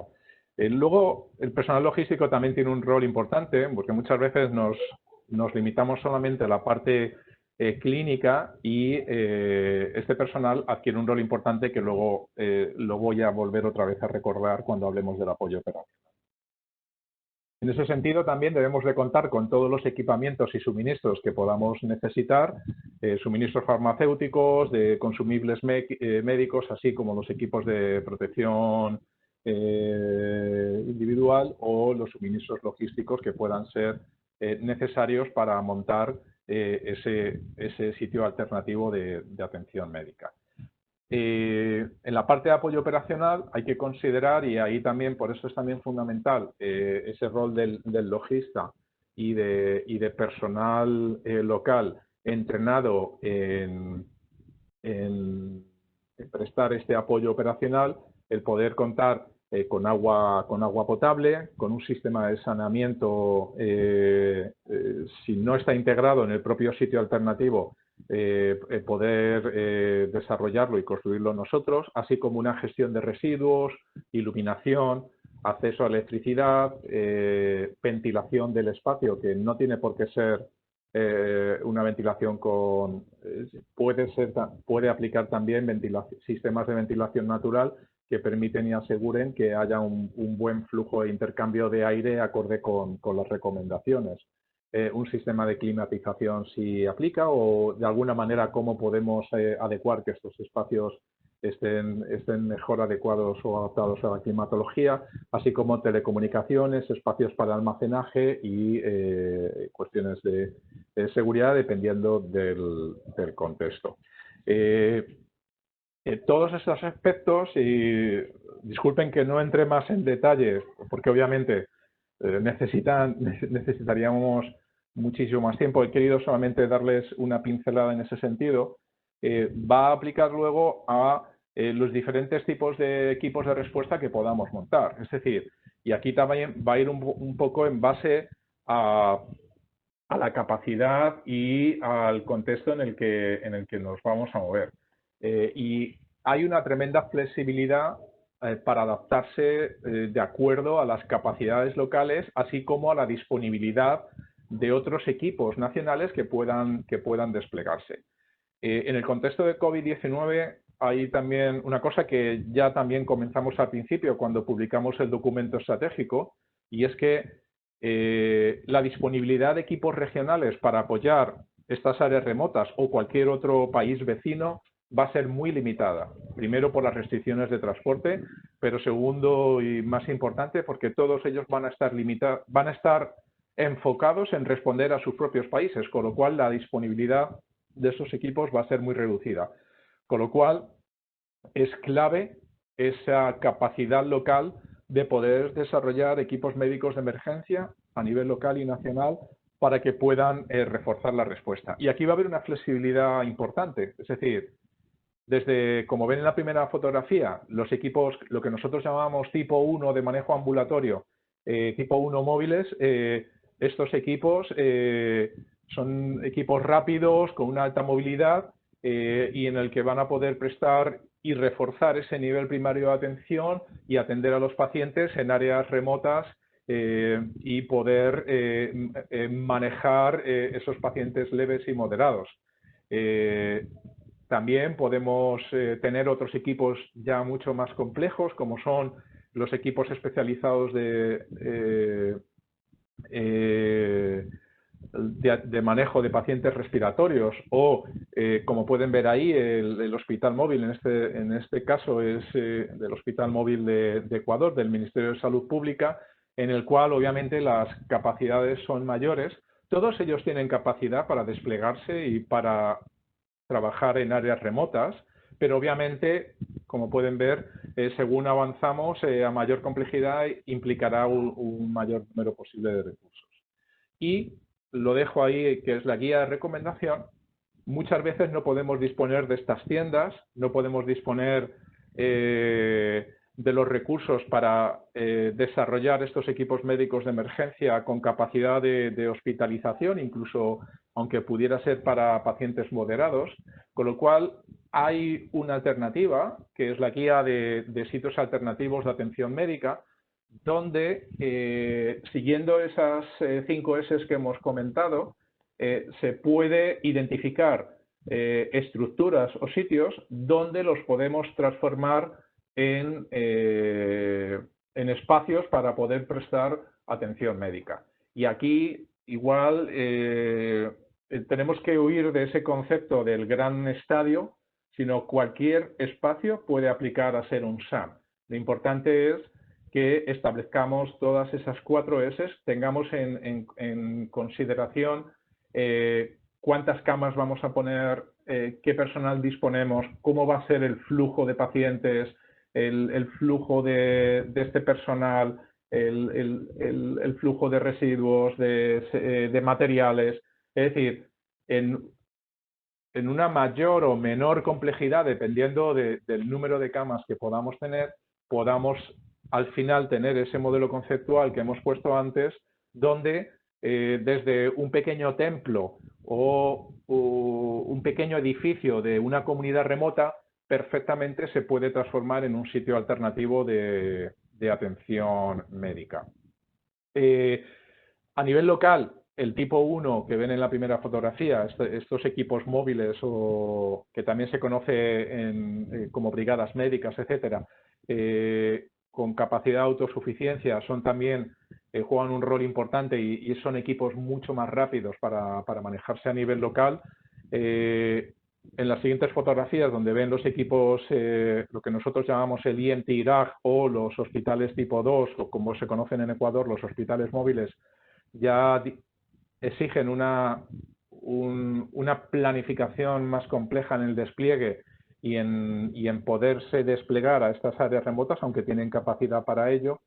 Y, por último, el SAM, donde es accesible para tanto la comunidad local como autoridades nacionales que quieran incrementar esa capacidad en áreas remotas utilizando esa metodología. Quiero terminar comentando que no es suficiente solamente con expandir esta capacidad de atención clínica en áreas remotas, sino también es importante que creemos un sistema de manejo de información y coordinación médica que permita optimizar toda la capacidad expandida que hemos podido desarrollar con equipos médicos de emergencia locales o nacionales que puedan haber llegado de otras provincias para reforzar esas áreas remotas, o si hubiéramos tenido la suerte de algún otro equipo regional. En cualquier caso, es fundamental establecer, siguiendo una estructura de sistema de comando de incidente también, un mecanismo, en este caso nosotros tenemos la metodología CICON, pero un mecanismo que permita una adecuada manejo de información y coordinación médica de estos recursos para asegurar que al final podemos optimizar esos recursos que tenemos en áreas remotas. Quedo a su disposición para cualquier pregunta. Si quieren en algún punto que entre en más detalle o les pueda comentar con mayor detalle, estaré también encantado.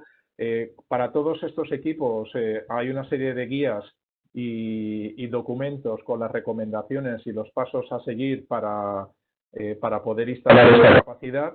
Y también les ofrecemos el Secretariado Regional de Equipos Médicos de Emergencia de la OPS dispone de un equipo técnico de profesionales y de ingenieros, de profesionales de la salud, de sanitarios y de ingenieros que están apoyando a los países y a las ciudades en desarrollar esta capacidad, con lo cual también lo ponemos a su disposición para cualquier fortalecimiento de capacidades que ustedes deseen realizar. Devuelvo la palabra a Ludovic y quedo a su disposición para cualquier pregunta que quieran realizar o alguna explicación que deseen que haga con mayor detalle de lo expuesto. Cambia. Muchas gracias.